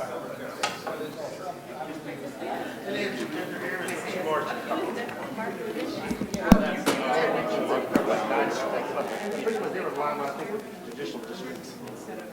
Yeah, Anyway, I know. take care of it. I think one of those are misnamed. Versus here, you're talking about those. They know the community, so you'd have to have a region, you'd have like a northern region representative. Right, but I even know all those, that's a big area for Fed, but local meetings, they would work great. And you guys, you already got your national boundaries anyway. We already know who, like, for instance, Sister here, like, we already could have easily identified who the personnel could be. We already got the It's much more relationship. than just law enforcement, there's a whole bunch of, when they just mentioned about the structural justice, because you're dealing with a lot of structural stuff, even beyond. Yeah, and they can work beyond, I mean, the other thing is like the direct hotel, fire, right? They could work on that as well. It's not just police they work on, but they can work on. It's a really good idea that I came up with. I know. I want you to genius. I want you to. I know, it happens a lot, I'll tell you. You know what? Also, hold on. Also, I tell you this is one question. The only one I see something like it, I have to do some research and find out. Doesn't matter. But there's also an action legislative intent. Instantly, the governor's office champion. Yeah, but couldn't the governor just executively, like, just create this list? Well, one problem is, I don't gotta be think funded. you gotta be funded. So you have to, if the legislature gives the money.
get those families notified. The other question is, how do you notify the families? Especially when most states are not deciding. Hey, tell me about it. You're talking about California, how would you notify the families? Well, at least put it out there so the families know. Go back to the files, find those addresses, those emails, and just get in touch. 400 police departments. But that's what you gotta do. Yeah, that, and see, like say, And social media, oh my God. social media. What are you laughing for? Testimony, This is what we're doing. that would be These mics are on. lesson learned for the next person replicates it. I'm not gonna do that. That was a good one. She's got 15 people that can negotiate. But this is not, I think you guys are great guys. Yeah, that's because we didn't stop. Yeah, that's the key. We didn't Last stop. day, so it's actually on time. And that's your last one? Yes. You know, I mean, if they would have kept showing up, and if they were here today, they'd be putting a footprint in this thing, man. And the fact that they download the prosecutor through because they were respected. So the first day of sitting for 2 hours, they got sent there was an ultimate form of. Hey, everybody. We're going to get started again. Oh, good to see you. Good to see you again. Thank you. So I want to encourage everybody to take their seats. Our panelists are gathering their spots. I want to thank all of them. Let me just note to everyone that we're taking the time that is needed to be taken. But for some of our folks who work in the industry, in the business, I am going to be a little bit stricter on our 10-minute timeline. So I'm going to encourage you to try to stay right there so we can do all we can to stay on time. When it comes to community members, we all know that this is a flexible process, but those of us who do this every day, you all know how to get right there. So let me just begin. We have next up Anthony Smith, Executive Director of Cities United. Strategic resource for mayors and police-involved shootings and in-custody deaths. We have Booker Hodges, long-term friend of mine. He is currently the president of the Minnesota chapter of the National Organization of Black Law Enforcement Executives, NOBLE. And William Blair Anderson, Police Chief of St. Cloud, Minnesota. Thank you for being here, Chief. And with that, we can get started. If I could just insert one thing real quick. We're going to have the panelists all present first, and then we'll take questions at the end. That's okay. Sounds like a plan. All right, Anthony? So good morning, and thank you all, not only just for me being here, but for this work that you guys have taken on over the last little while. I think this work is going to be valuable not only to Minnesota, but to the country, and I just appreciate you all for doing that. And also, to your point, Co-Chair, the time that you gave the families to really talk through this morning I thought was important because I think they set up a whole lot of what is important around the urgency, and then also not waiting for an incident to happen to do the work, and then the healing of the community. I just think all of that stuff was important and a good segue into what we're hopefully going to be talking about over the next little while. So I just want to jump in again. Anthony Smith, I'm the Executive Director for Cities United, which was founded in 2011 under the leadership of Dr. William Bell, Casey Family Programs, and my former mayor, Michael Nutter, out of Philadelphia, came together really thinking about, Mayor Nutter was really concerned with the number of homicides he was seeing in this community of young black men and boys, and that there was not a national conversation around this issue, that it was happening in cities and communities all over the country, but we were not having a dialogue as a country on what we could do to offset those homicides and really not only just reduce the number of young people from dying, but how do we create safe and healthy communities for them to grow up in and live and aspire to be what they want to be. So that's how the organization started. Mayor Nutter then recruited former Mayor Landrews to come and have this conversation with them. And to date, we're about 130 cities and mayors across the country who are working day to day to make sure that their young black men and boys and their families are growing up in safe, healthy, and hopeful communities. And we were having this conversation around community violence and really looking at it that way. When we got a call from Mayor Hodges, who was dealing with a police-involved shooting incident and was thinking through what would it have looked like if we had not just a guidebook, but what could she have used and a reference that she could have used to really help her walk through this issue and walk through the conversation with the community without adding fuel to the flames and to the fire, but really trying to create a space where she could have a conversation and other local leaders and community folks could have a conversation with community members around this issue. And, you know, we really looked at it as a prevention method. So when you look at the report that I'll get to in a little bit, you'll see it broken up into 3 parts, really looking at prevention. What can we do before a critical incident happened? What do we do in the midst of it? And then what do we do in the aftermath? And what are those conversations we're having with community all along the way? So quick overview of Cities United real fast. I'm gonna go fast through this, 'cause I'm gonna try to stick to the 10 minutes. Our vision really is around creating safe, healthy, and hopeful communities for young black men and boys and their families. We're really clear about that when we think about homicides and who's been impacted by homicides. And data shows consistently across the country that it's young black men and boys and their families. So that's our focus, and that's where we stay at. Really a mission around supporting mayors, a national network of mayors who are committed to reducing the epidemic of homicides and shootings by 50% by the year 2025. So when we started Cities United, we were losing 14 young men every 24 hours to gun violence in our streets. And that number has moved a little bit, but not enough to make the impact that we want. Last year, the CDC put out new numbers that shows we are now, as a country, losing 12 young men every 24 hours to gun violence in our streets, young black men and boys to gun violence in our streets. Our core values really are around social justice, equity, youth voice, collaboration, and innovation. You will see consistently that young people show up at our meetings, at our tables, and we don't work in cities who don't value youth voice. So when we come to a city, we really push that they put youth voices at the table.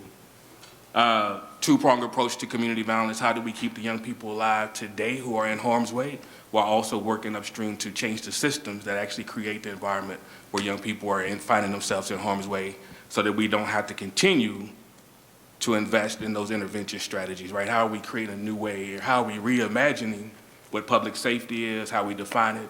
It's no longer about law enforcement, jails, and detention centers, but it really is around making sure that young people have access to quality education, workforce, criminal justice is more, the criminal juvenile justice system is more just, and that families have the supports and they're engaged the way they need to be, but then also we're engaging the whole community in the conversation. We have created a roadmap to safe and healthy communities that you guys can go online and see. It's a five-stage planning process that goes through 24 best practices and tactics to get us to where we're trying to get to.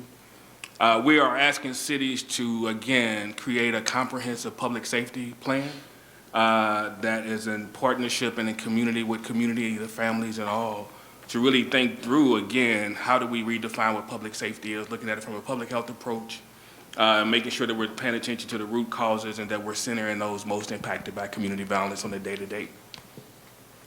We ask folks to think about their work. So most of the time you come into a city, folks are just trying to figure out how to stop homicides and trying to figure out what's the best mechanism and not looking at the whole picture and the environment that creates that. So we're asking folks to pay attention to these 9 and be a holistic approach, but paying attention to these 9 areas of solution areas that really work to create the long-term systematic change that we're all working towards and working for.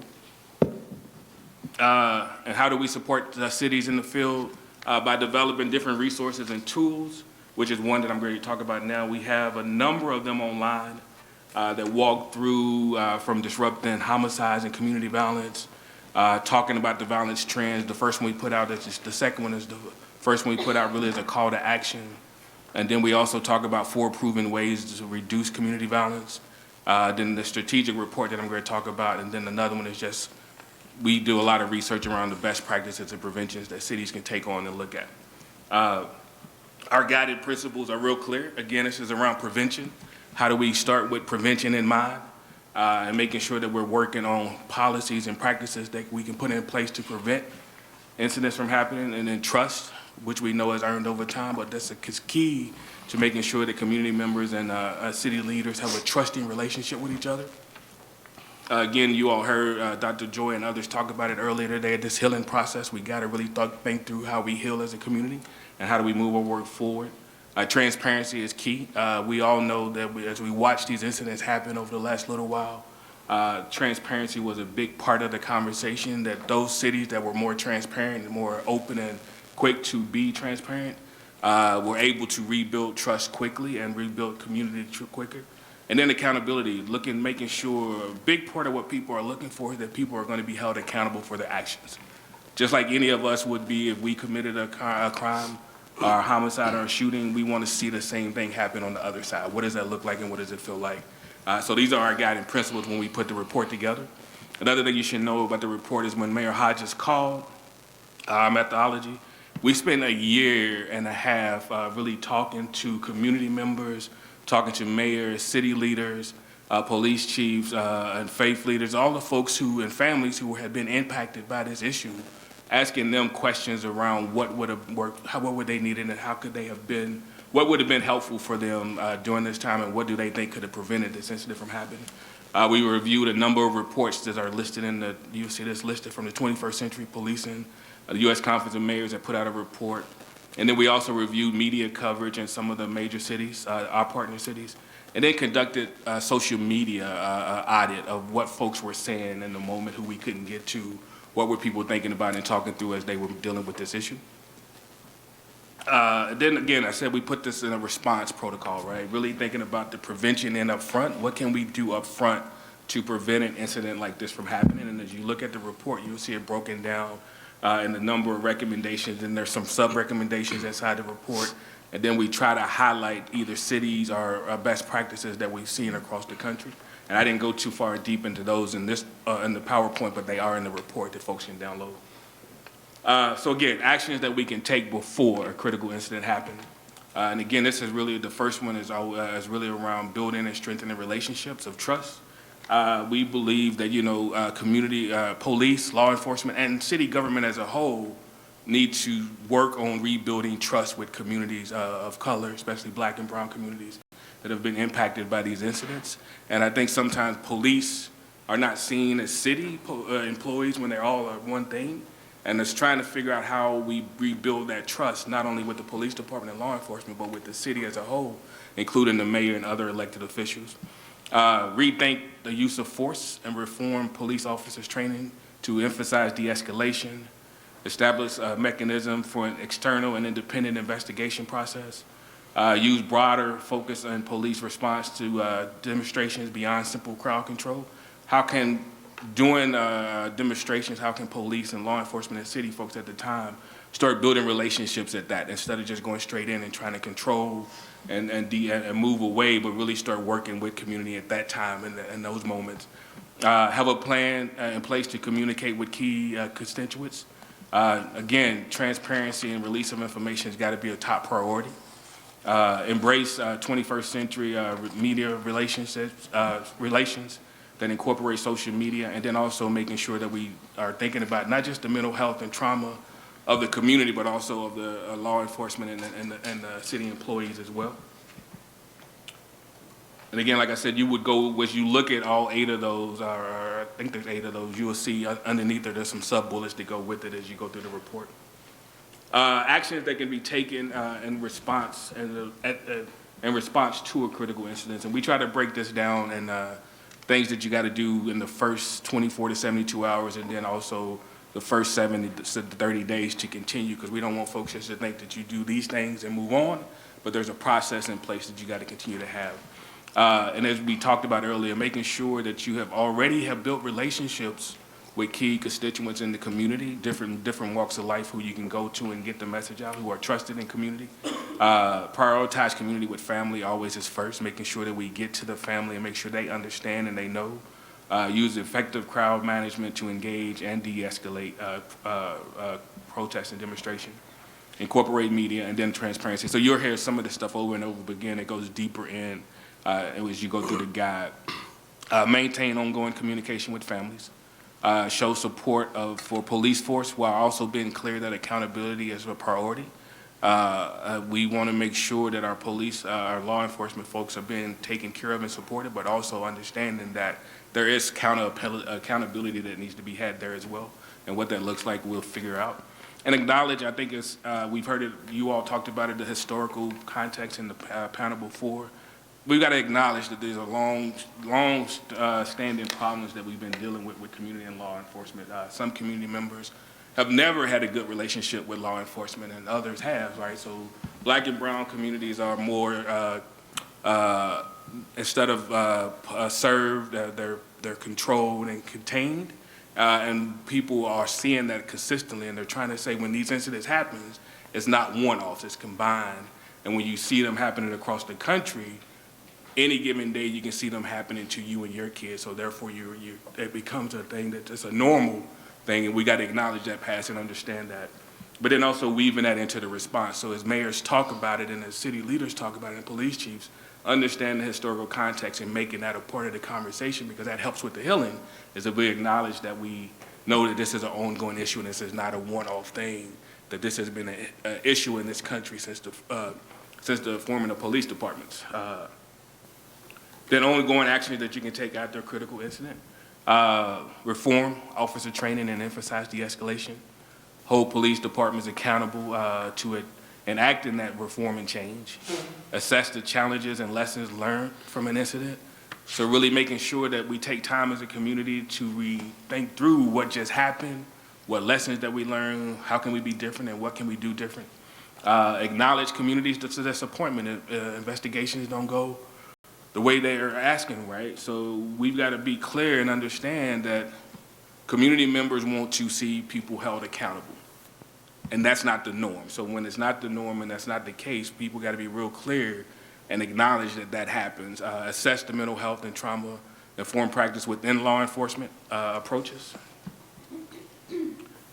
So those are the 3 stages and the bullets under there. Then I want to make sure, again, for us, it's important to have community voice, all levels and all sectors of community voice inside. So these are just some quotes from, we talked to a number of survivors, as I said. Don Tre's mom, Miriam, talked about this is a particular type of trauma and pain changes your life forever. The first thing police do is draw their guns. So we have to take the fear out of them so that they can actually police our communities the way we need it, right? So take the fear out of them to police our communities the way it's needed. Jameer Burley, who lost her brother to homicide, but also has been a youth advocate around this issue, it's really clear that city leaders must address that issue head on.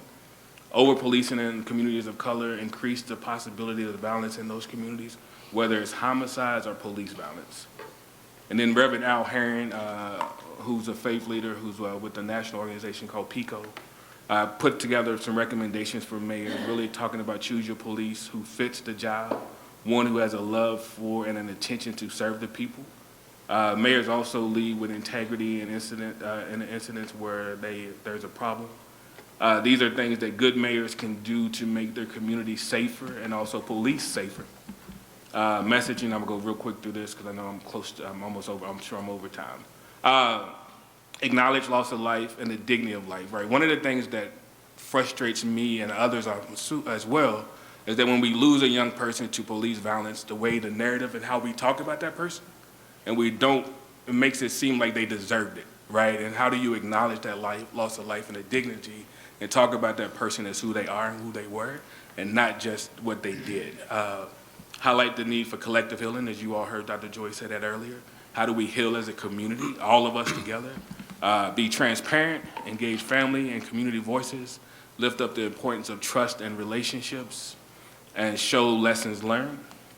And this is all core principles to messaging, because I think another thing cities don't do well is message what they're doing and how they're doing it, and that actually continues to add fuel to the fire. Potential challenges, again, we know that there are challenges based on that each city is under different kind of legal and political environment. Every state has its different way of dealing with it. We don't have a national way that police are held accountable or police are policing. And we know that every city has to deal with some of the regulations that the state has, and then some of it is federal, but it's mostly through the state, and you cannot do certain things based on that. So we know that, but we still think these are some of the challenges that we know folks are gonna run in. We always know budget's part of that, and sometimes it's more about what we value than what we actually have. So I think sometimes there's money at the table, but it's how we use that money And if we're truly trying to reimagine what public safety is, that means we got to reimagine how we align our dollars and how we spend our money. And that's it. I'll stop there. Thank you. Uh-huh. And let me just acknowledge that you came here at your own expense and made yourself available, and we're grateful for your contribution. Thank you. Thank you. Appreciate that. We gotta wait for her to pull up our PowerPoint. Switch. Oh, you want me to just wait for you? I don't know what she has over there. And Booker, if you could move the mic close to you. Thank you. One question I'm going to have is, are there cities that are particularly doing it right? I don't know. I think there's cities who are getting better, and I can't call off the top of my head. I think as I've watched over the years and watched the incidents go down, I think cities are learning lessons from each other and learning lessons and paying attention. And I think, I'm trying to think of a police chief. I don't know I can't remember where he was from, but he got up and talked about this. Well, I know there's one police chief in Norfolk, Virginia, who is really on the cutting edge of talking through what this means and how it connects, not just the homicides and the police violence, but how it connects and how we, for too long as a country and as their city, have been okay with the loss of life. And he said we need to do something different. So he's coming together with community members to create a plan of action to be different and to do things different, right? So, and I think, when you think through where you see folks who are doing it better and different, I could get you a list of those cities. I just didn't bring them off the top of my head. That'd be appreciated. Yeah, Thank you. Yep, I'll get it to you. So do you guys want to ask some questions while we get our stuff set up? Yeah, I'm in a very sensitive. It's no dead air.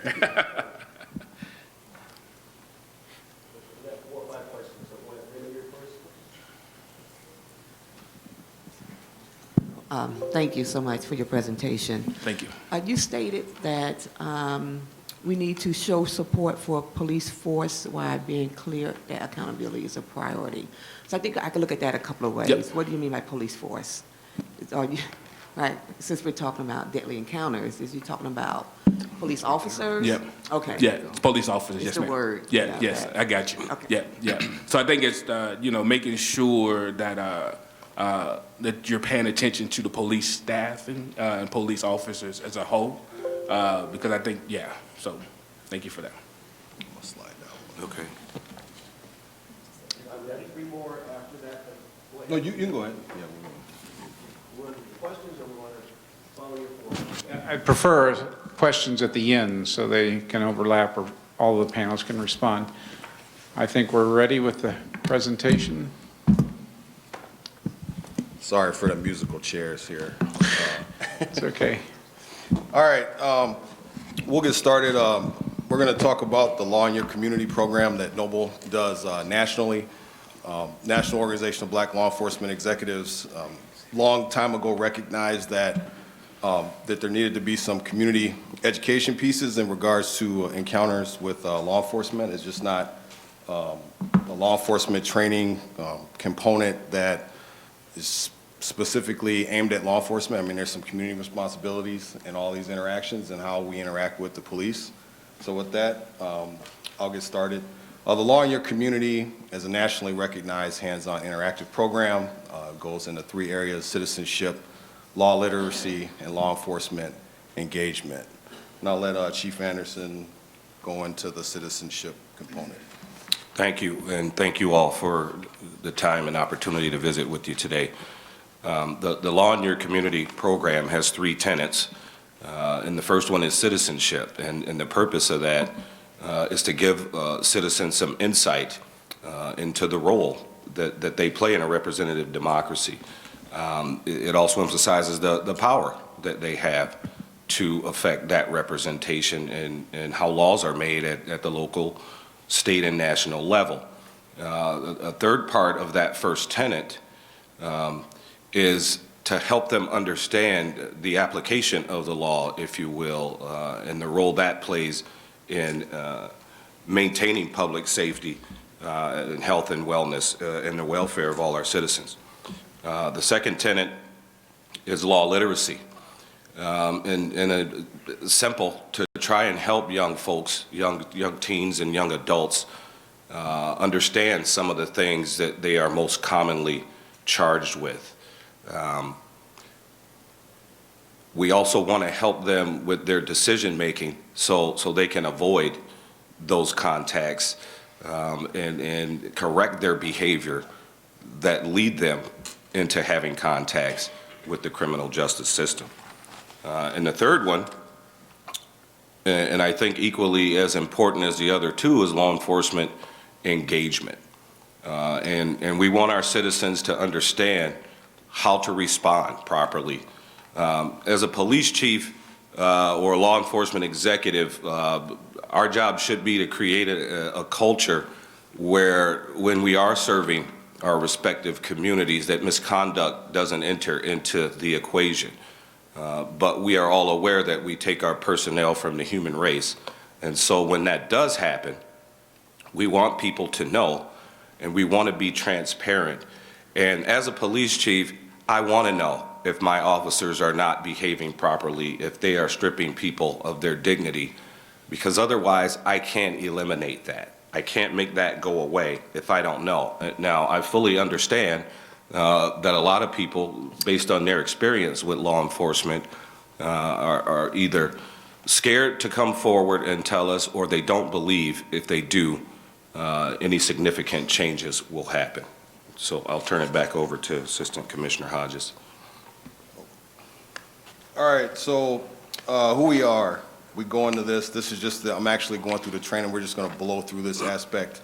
When we do this with kids and adults, we tell them, you know, we're members of your communities. We go over what first responders are, because a lot of times people don't know what first responders are. We've been chosen as guardians in your community, and we need you to help. We let people know that nationally there's about 700,000 police officers. There's over 300 million people in the United States of America. There's no way that 700,000 people can keep 300 million people in order without their cooperation. And it's not just a policing issue, it's a community issue. We need everybody's help to make sure that our communities are safe. Noble, nationally, Noble has 60 chapters, over 3,000 members. Our Minnesota chapter is relatively small. Minnesota has over 400 and something police agencies, and currently there's only 4 African-American chiefs. There's never been more than 5 African-American chiefs at one time, and that was just for a month when I was the chief in Prior Lake and the commissioner hadn't gotten appointed yet. And 20 years ago, we had 2. So, I mean, we really haven't made too much progress over the years, and there's been 1 African-American elected sheriff in Minnesota, and that was Sheriff John Light up in Cook County. So the goal of Noble is to eliminate racism within the criminal justice system, and the Noble model is justice by action, and that's really what Noble does. Sorry, I'm just going to blow through these. So when we talk to kids, part of the training objectives is, you know, we let them know that this is an opportunity for your voice to be heard. We allow the kids to say whatever they need to say regarding their contacts with law enforcement, to gain an understanding of community policing, and we also let them know that they can understand their rights and the rights of law enforcement officers. Law enforcement officers have rights also during these encounters.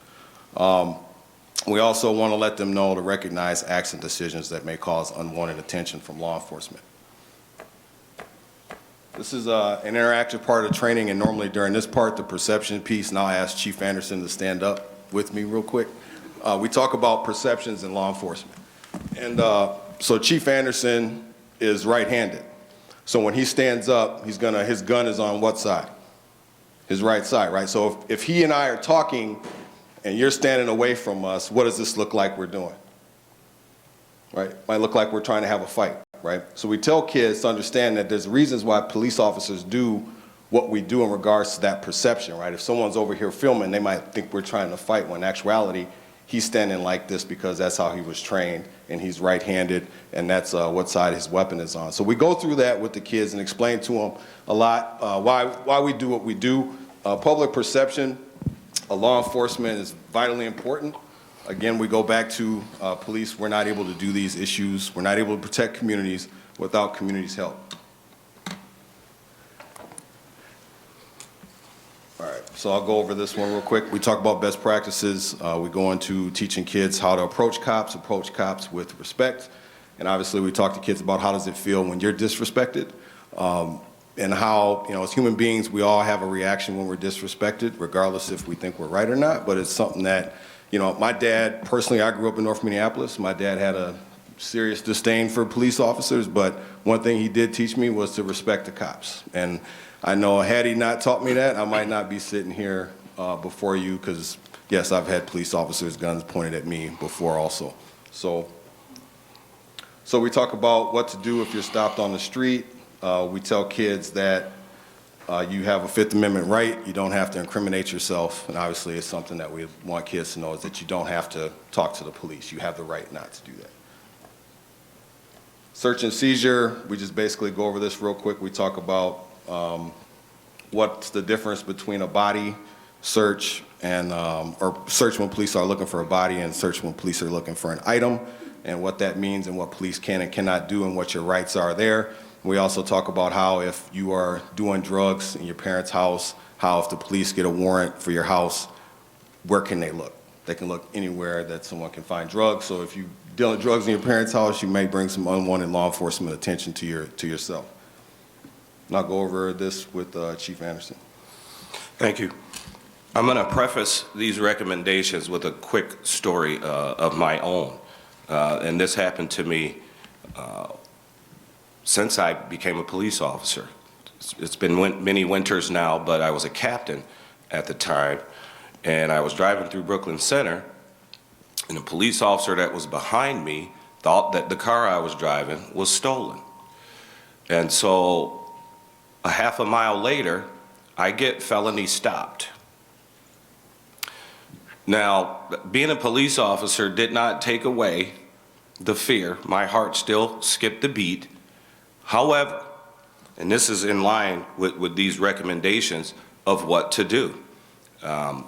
I did everything I was asked to do, knowing full well the car I was driving wasn't stolen, but I did everything I was asked to do, including get out of my car, get down on my knees, put my hands behind my back, the whole deal, and waited until I was cuffed.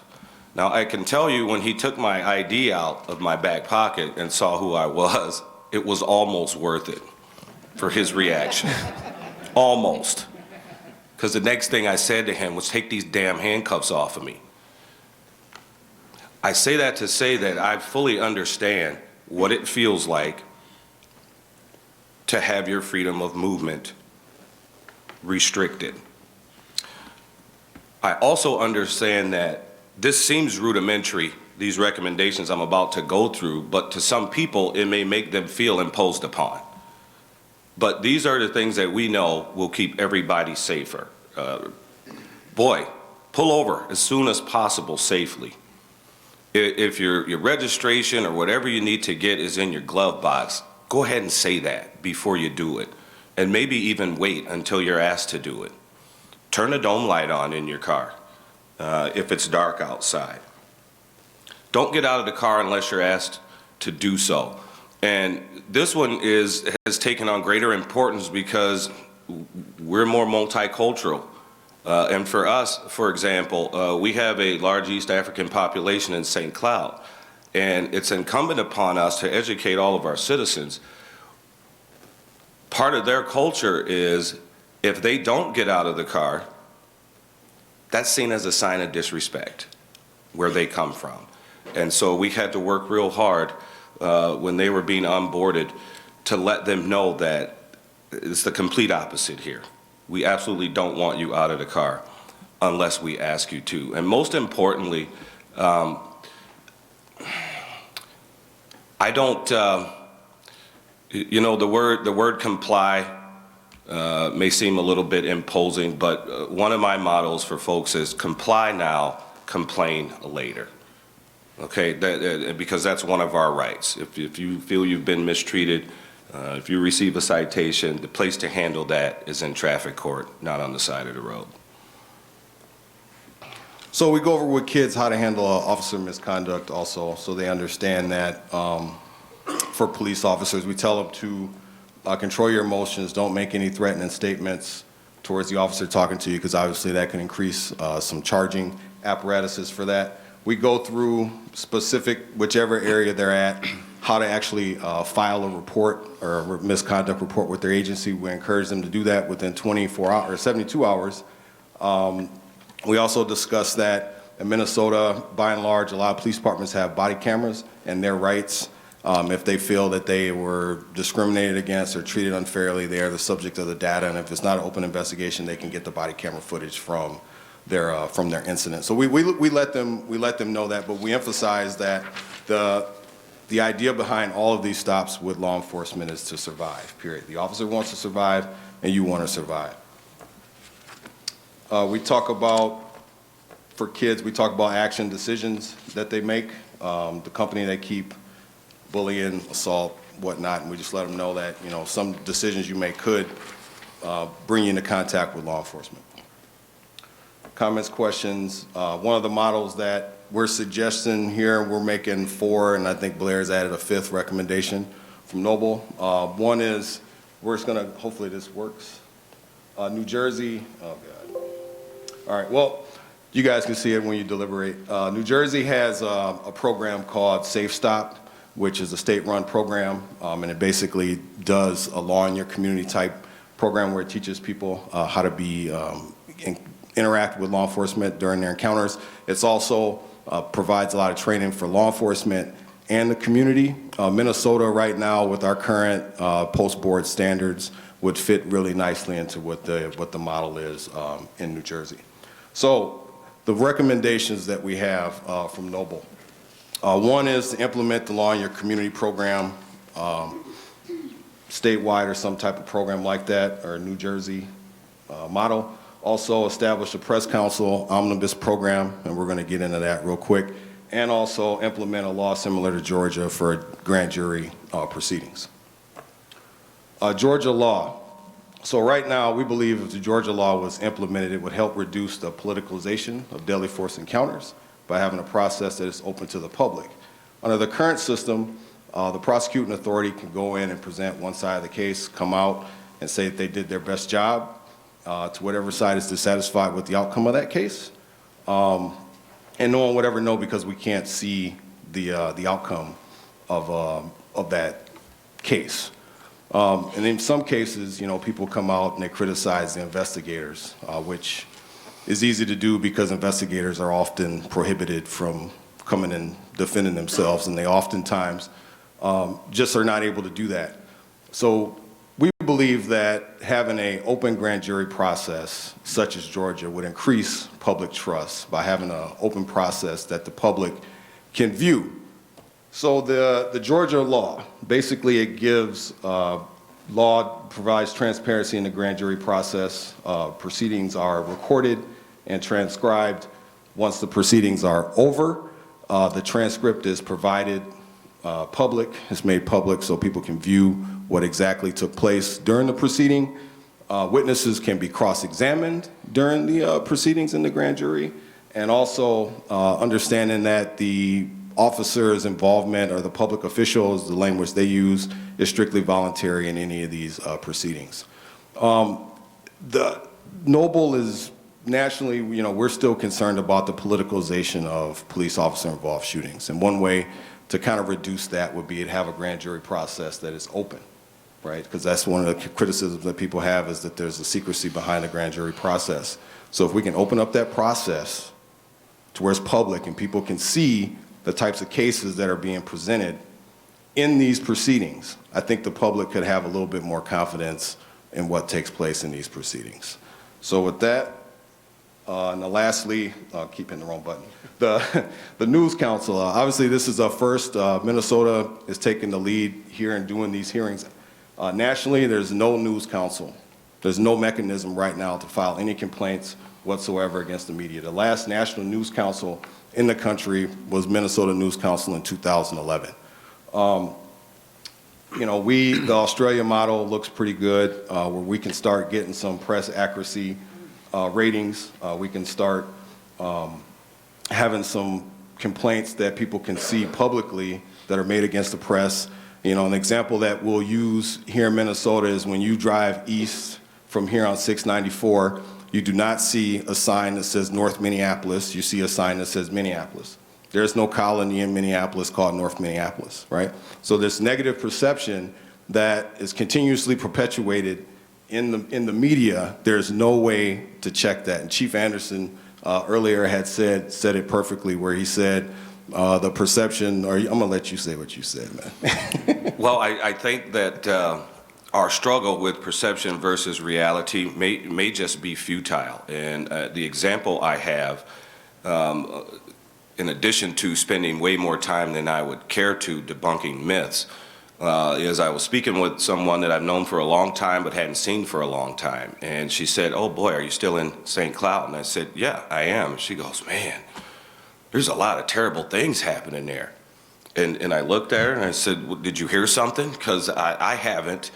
But her perception, based on what is written about St. Cloud, is that it is this awful place to be when nothing could be further from the truth. It is one of the more inclusive and forward-thinking communities. I would not still be there after 8 years as chief if I thought or saw or were experiencing anything different. And so, boy, how do we overcome that obstacle? And if I had the answer, I would give it away for free, but I don't.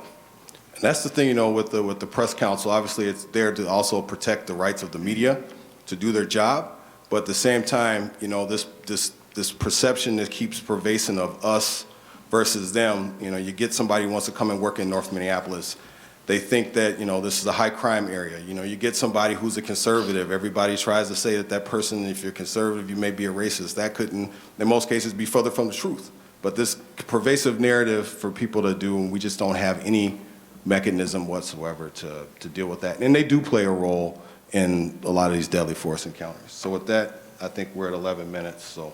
And I have a recommendation on behalf of law enforcement, and I want to implore this group to become an advocate and support co-response models for law enforcement.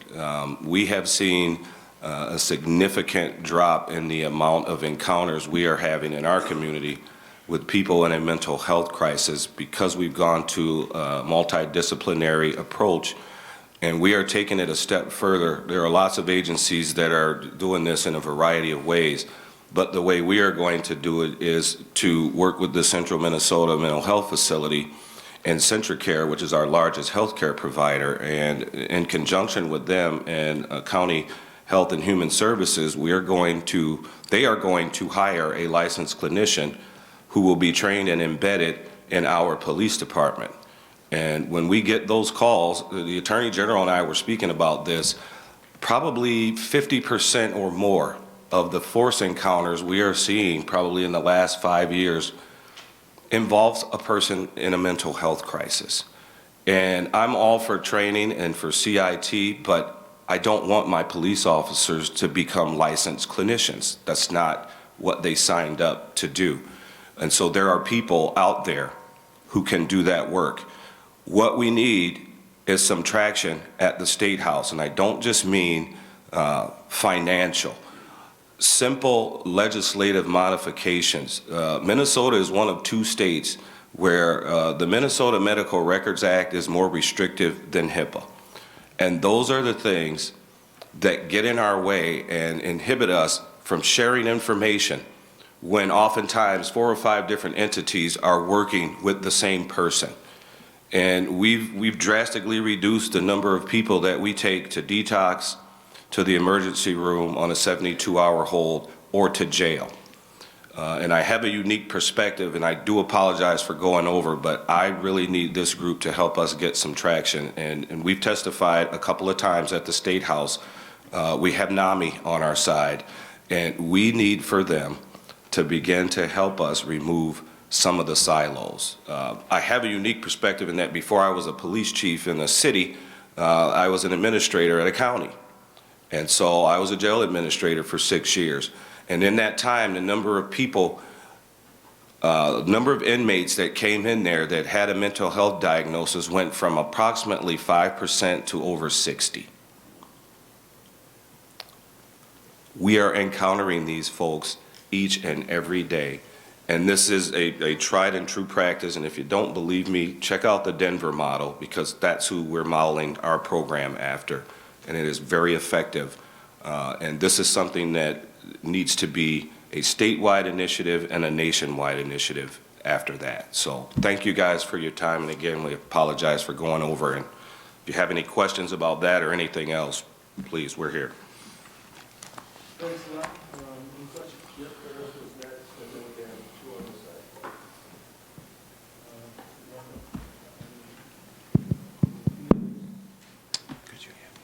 side. Few questions. One of the questions that I have is for Mr. Smith, and then I have two questions for you all with Noble. So I see inside the packet that you were initially working with Mayor Hodges' office, and I was wondering, is there a continuation partnership between your organization and the current elected mayor of Minneapolis right now? And if so, how's that relationship going?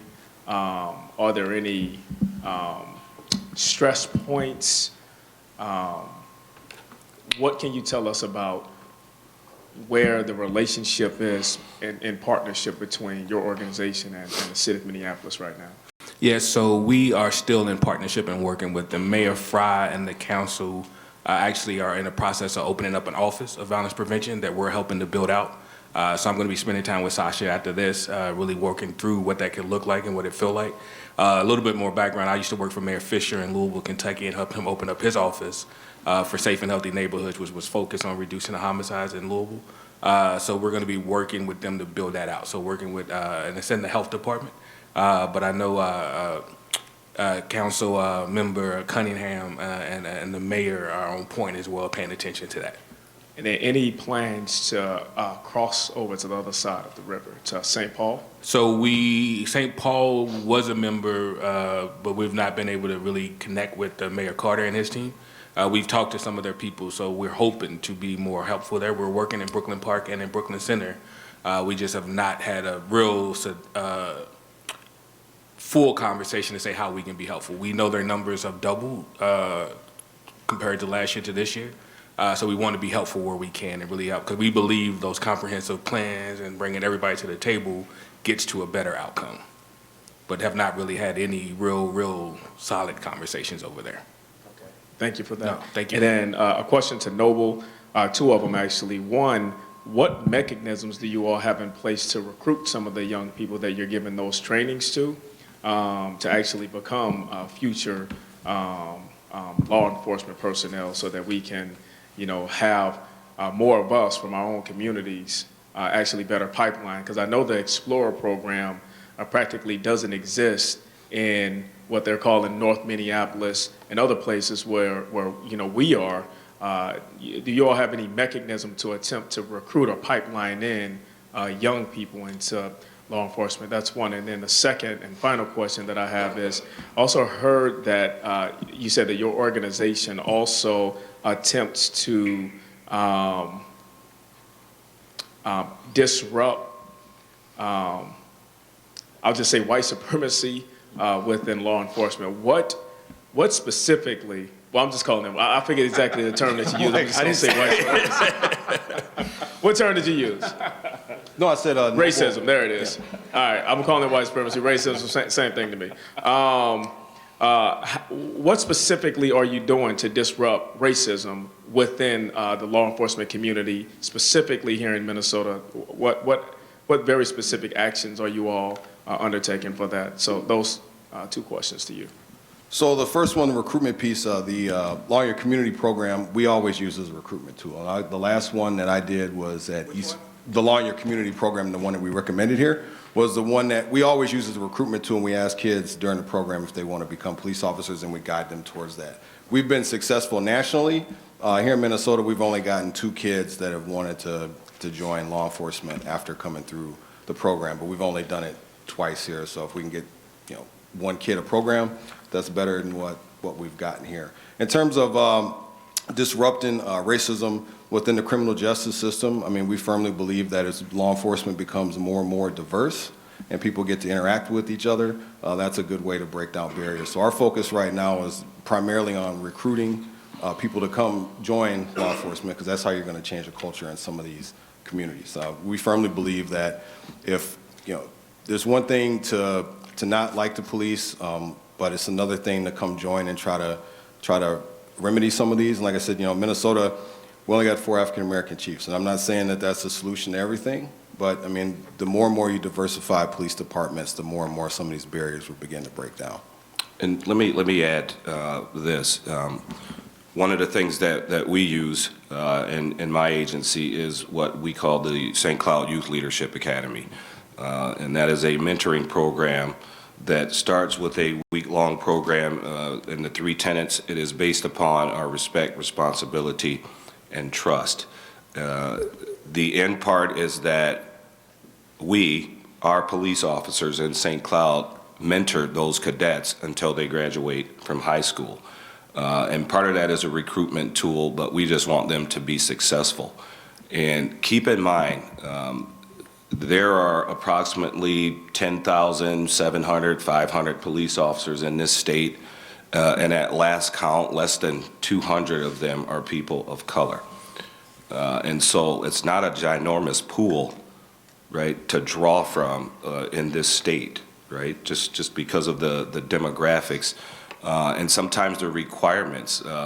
We're fortunate in that you're required to have a college degree, an associate's degree, and a lot of folks of color, in my experience as an administrator, if they were pursuing a college degree, they were looking in other directions, right? The last direction they were looking in was law enforcement. So those challenges still remain, and they were there 25 years ago when I first started. So we're working every day to overcome those things.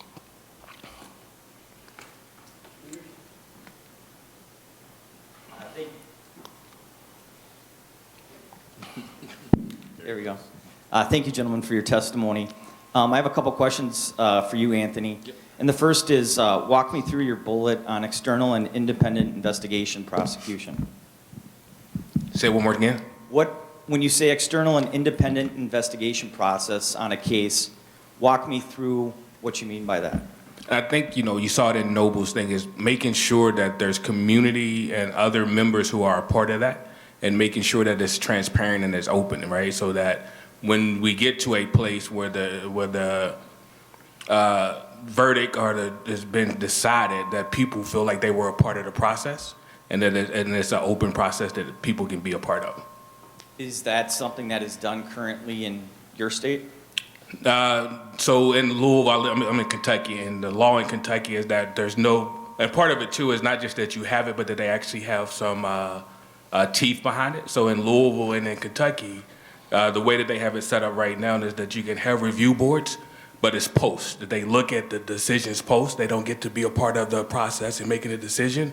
They get to look at it post, and then they get to make recommendations that might be used as change. So again, I think it's state by state when you look at what state level rights they give to those review boards, and are different every state.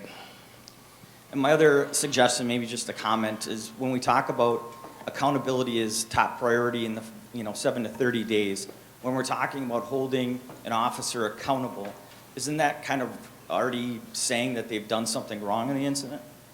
I don't believe so. I think it's just saying that there will be, I think the process again, right now, and if you look across the country, and again, we're not anti-police and we believe in the process, but if you look across the country, it does not feel like, right, and it doesn't seem like law enforcement is being held accountable. So we're going to go through a process, and we know what the end game is already going to be because of the way it's set up. So we're asking for folks to make it more open, more transparent, and more involved so that it feels like there's a fair process. So I don't think it's an assumption that they're not going to be. I don't think it's an assumption. What was your question one more again? It just kind of creates the dialogue that maybe, from the start, if that's your top priority, that accountability that they've already kind of done something wrong in, the media or in your organization's eyes. I think it's in the community's eyes that we went through a process and interviewed a lot of people. And that's what we got, that does not feel that accountability is a part of the process. right? That we're going to go through the steps that are already laid out, that community does not get to participate in, that community does not have a voice in, and that on the other end of it, and it's been seen consistently that on the other end of it, that no, what they did was right, and what they did was in line with what our policies are, right? So when we talk about accountability, it's not just on that incident, it's also saying then let's evaluate what our process is and what our procedures are, and are those going to be changed, and then hold people accountable to those changes as well. Thank you. And Chief, the chief told the story about being pulled over. Full disclosure, that was actually me. And you knew that, obviously. No, I didn't. Many winters ago.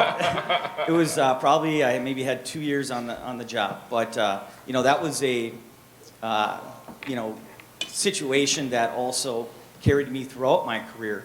Because I know that that night you felt that you were stopped because of your color. And when I got pulled in, the next morning to be talked about that really changed the course of my policing, because that night, we don't need to get into the specifics of. Oh, let's. I'm messing with you. His license plates. Here. Over lunch. I thought you told the story just because you knew it was me, but. I did not, honestly. I told the story because I get that is the experience of a lot of people. And so I can identify with it personally, whether I was a law enforcement administrator or not. And I did take the damn cuffs off pretty quick. Mm-hmm.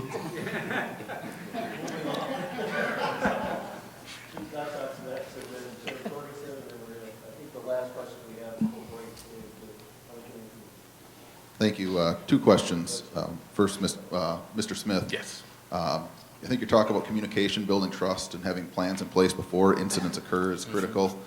Following that up, based on the work you've done and experience you have, when you talk about community healing after an incident's occurred, recognizing it's everybody's responsibility to be a part of making progress, where do you see that being most effective being led from? Is that being led, that community healing, should that be led from law enforcement, a different part of government, or elsewhere like a nonprofit? I would recommend folks like Joy that you heard here, but I think law enforcement has to be at the table, right? So, but we would recommend that it's led by a community-based organization that's trusted by community, that who can bring all of those different people to the table and have that conversation in a way. And I don't think you would get the same response if law enforcement or if city government led that conversation.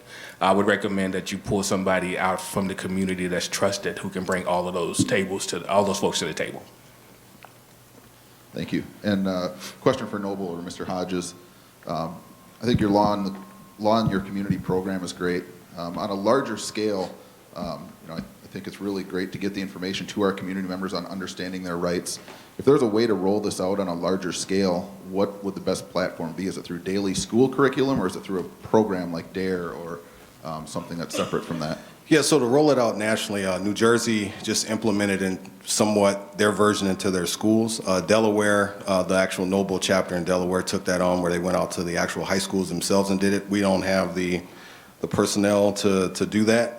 So Minnesota, we kind of looked at first starting off in your areas where people have the most law enforcement contact, and then branching out from there. And the more you got people trained up to do it, because it is something that's great for local police departments to get out and connect with their communities, because you'd be surprised some of the questions these kids have. So you'd see it more of like a law enforcement program in the schools, similar to a DARE model, or yes, at least administered by local government? Yeah. Thank you. I'm going to follow right up with some of the same questions. And thanks for being here, guys. With the Noble program, I was very curious with it. Our office still continues and has continued since the 90s of teaching DARE. There's a lot of elements of it that I think our officers are already doing.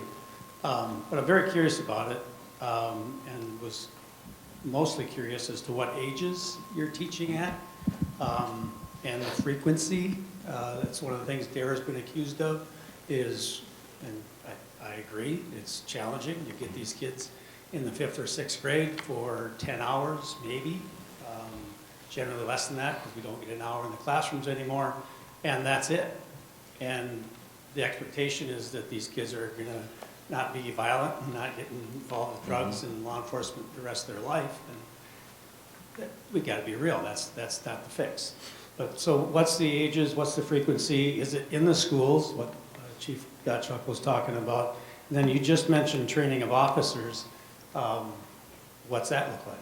So I'll go into a few of these real quick. The training of officers, basically we do the train-the-trainer model, so the police officer can actually go put on the law in your community training, which is 1 hour's worth of training. It's set up for kids who are 13 to 18. Noble's in the process right now with the COPS office of developing a program for middle school.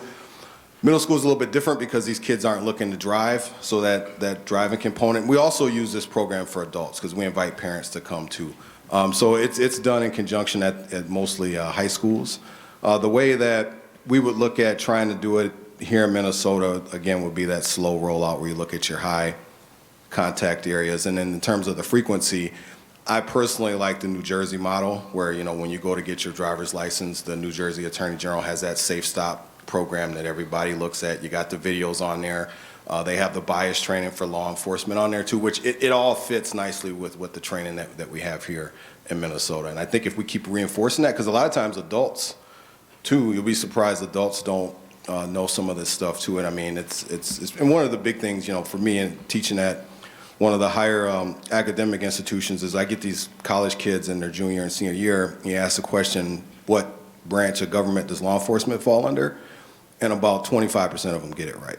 Right. So I mean, a huge portion of this program is to educate people on why we do what we do. And then I don't want to assume this, but so I'm going to ask the question: is it only taught by minority officers? No, Chicago PD has a very robust law in your community program. Chicago is a very large chapter, and no, it's not just taught by minority officers. Thank you. And as it gets developed and as you're ready to go, don't forget about the sheriff's offices. Yeah. We're very much involved in our communities. Yeah. So thank you. Thank you for the presentation. Thank you. Thank you, gentlemen, for your presentation. Two quick things. Mr. Smith, this is a great publication here. My friend, Representative Moran, brought up a really good point a couple months ago. She said maybe what we should do is emphasize the peace officer role, not always police. And as I read through here, the word, you know, police, if we're trying to rebuild trust and a whole different way of looking at officers, I would throw that out to you as something to consider. No, I think the way so when we talk about reimagine public safety, I think that's a conversation. But I also think, you know, as we do that, there's got to be on both sides, right? I think when we think through this work and we think about this work, I think law enforcement's got to own its history and own the issues that it causes, right? Because I appreciate Noble and the work that they do because we work with them across the country. But again, if we're not doing the same thing in police trainings and holding them accountable again to their actions in the way, because when Chief told his story, any black man in this room has that same story, right? But it's not that we're against police.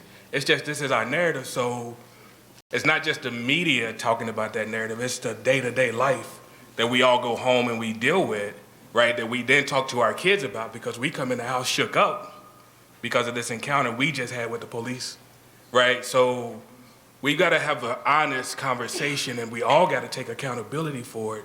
And I would be glad to do peace officer if that's what the police were coming into the community doing.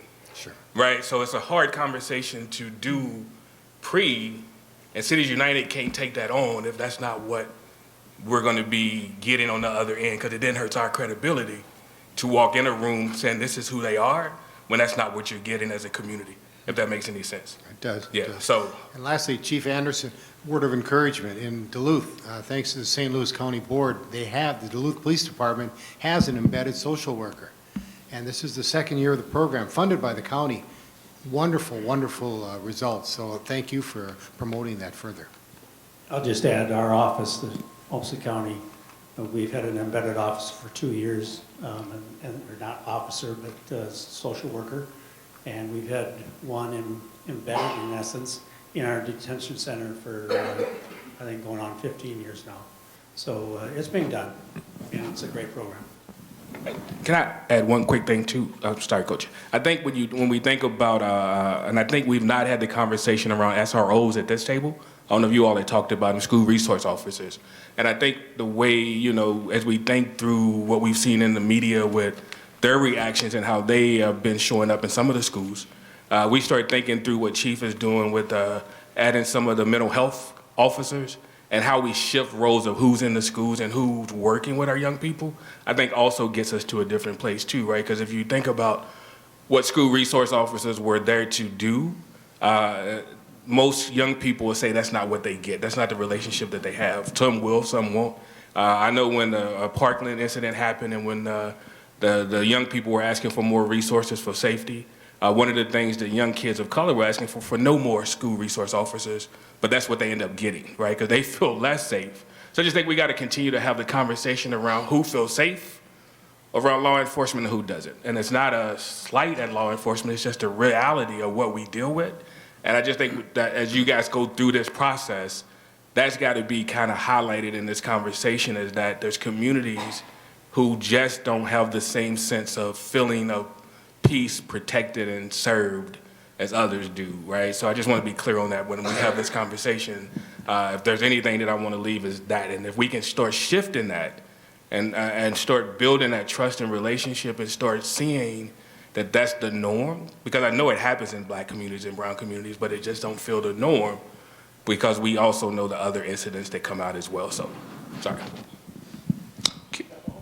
Just quick, first of all, I want to thank all three of you for your testimony and for the work that you do every day for our communities, so thank you for that. Chief Anderson, my question's directed to you, kind of picking up on the last couple of comments. You mentioned the program, the mental health program, and embedding a clinician in the police department. You mentioned a statewide model, and that you may have testified about such a program.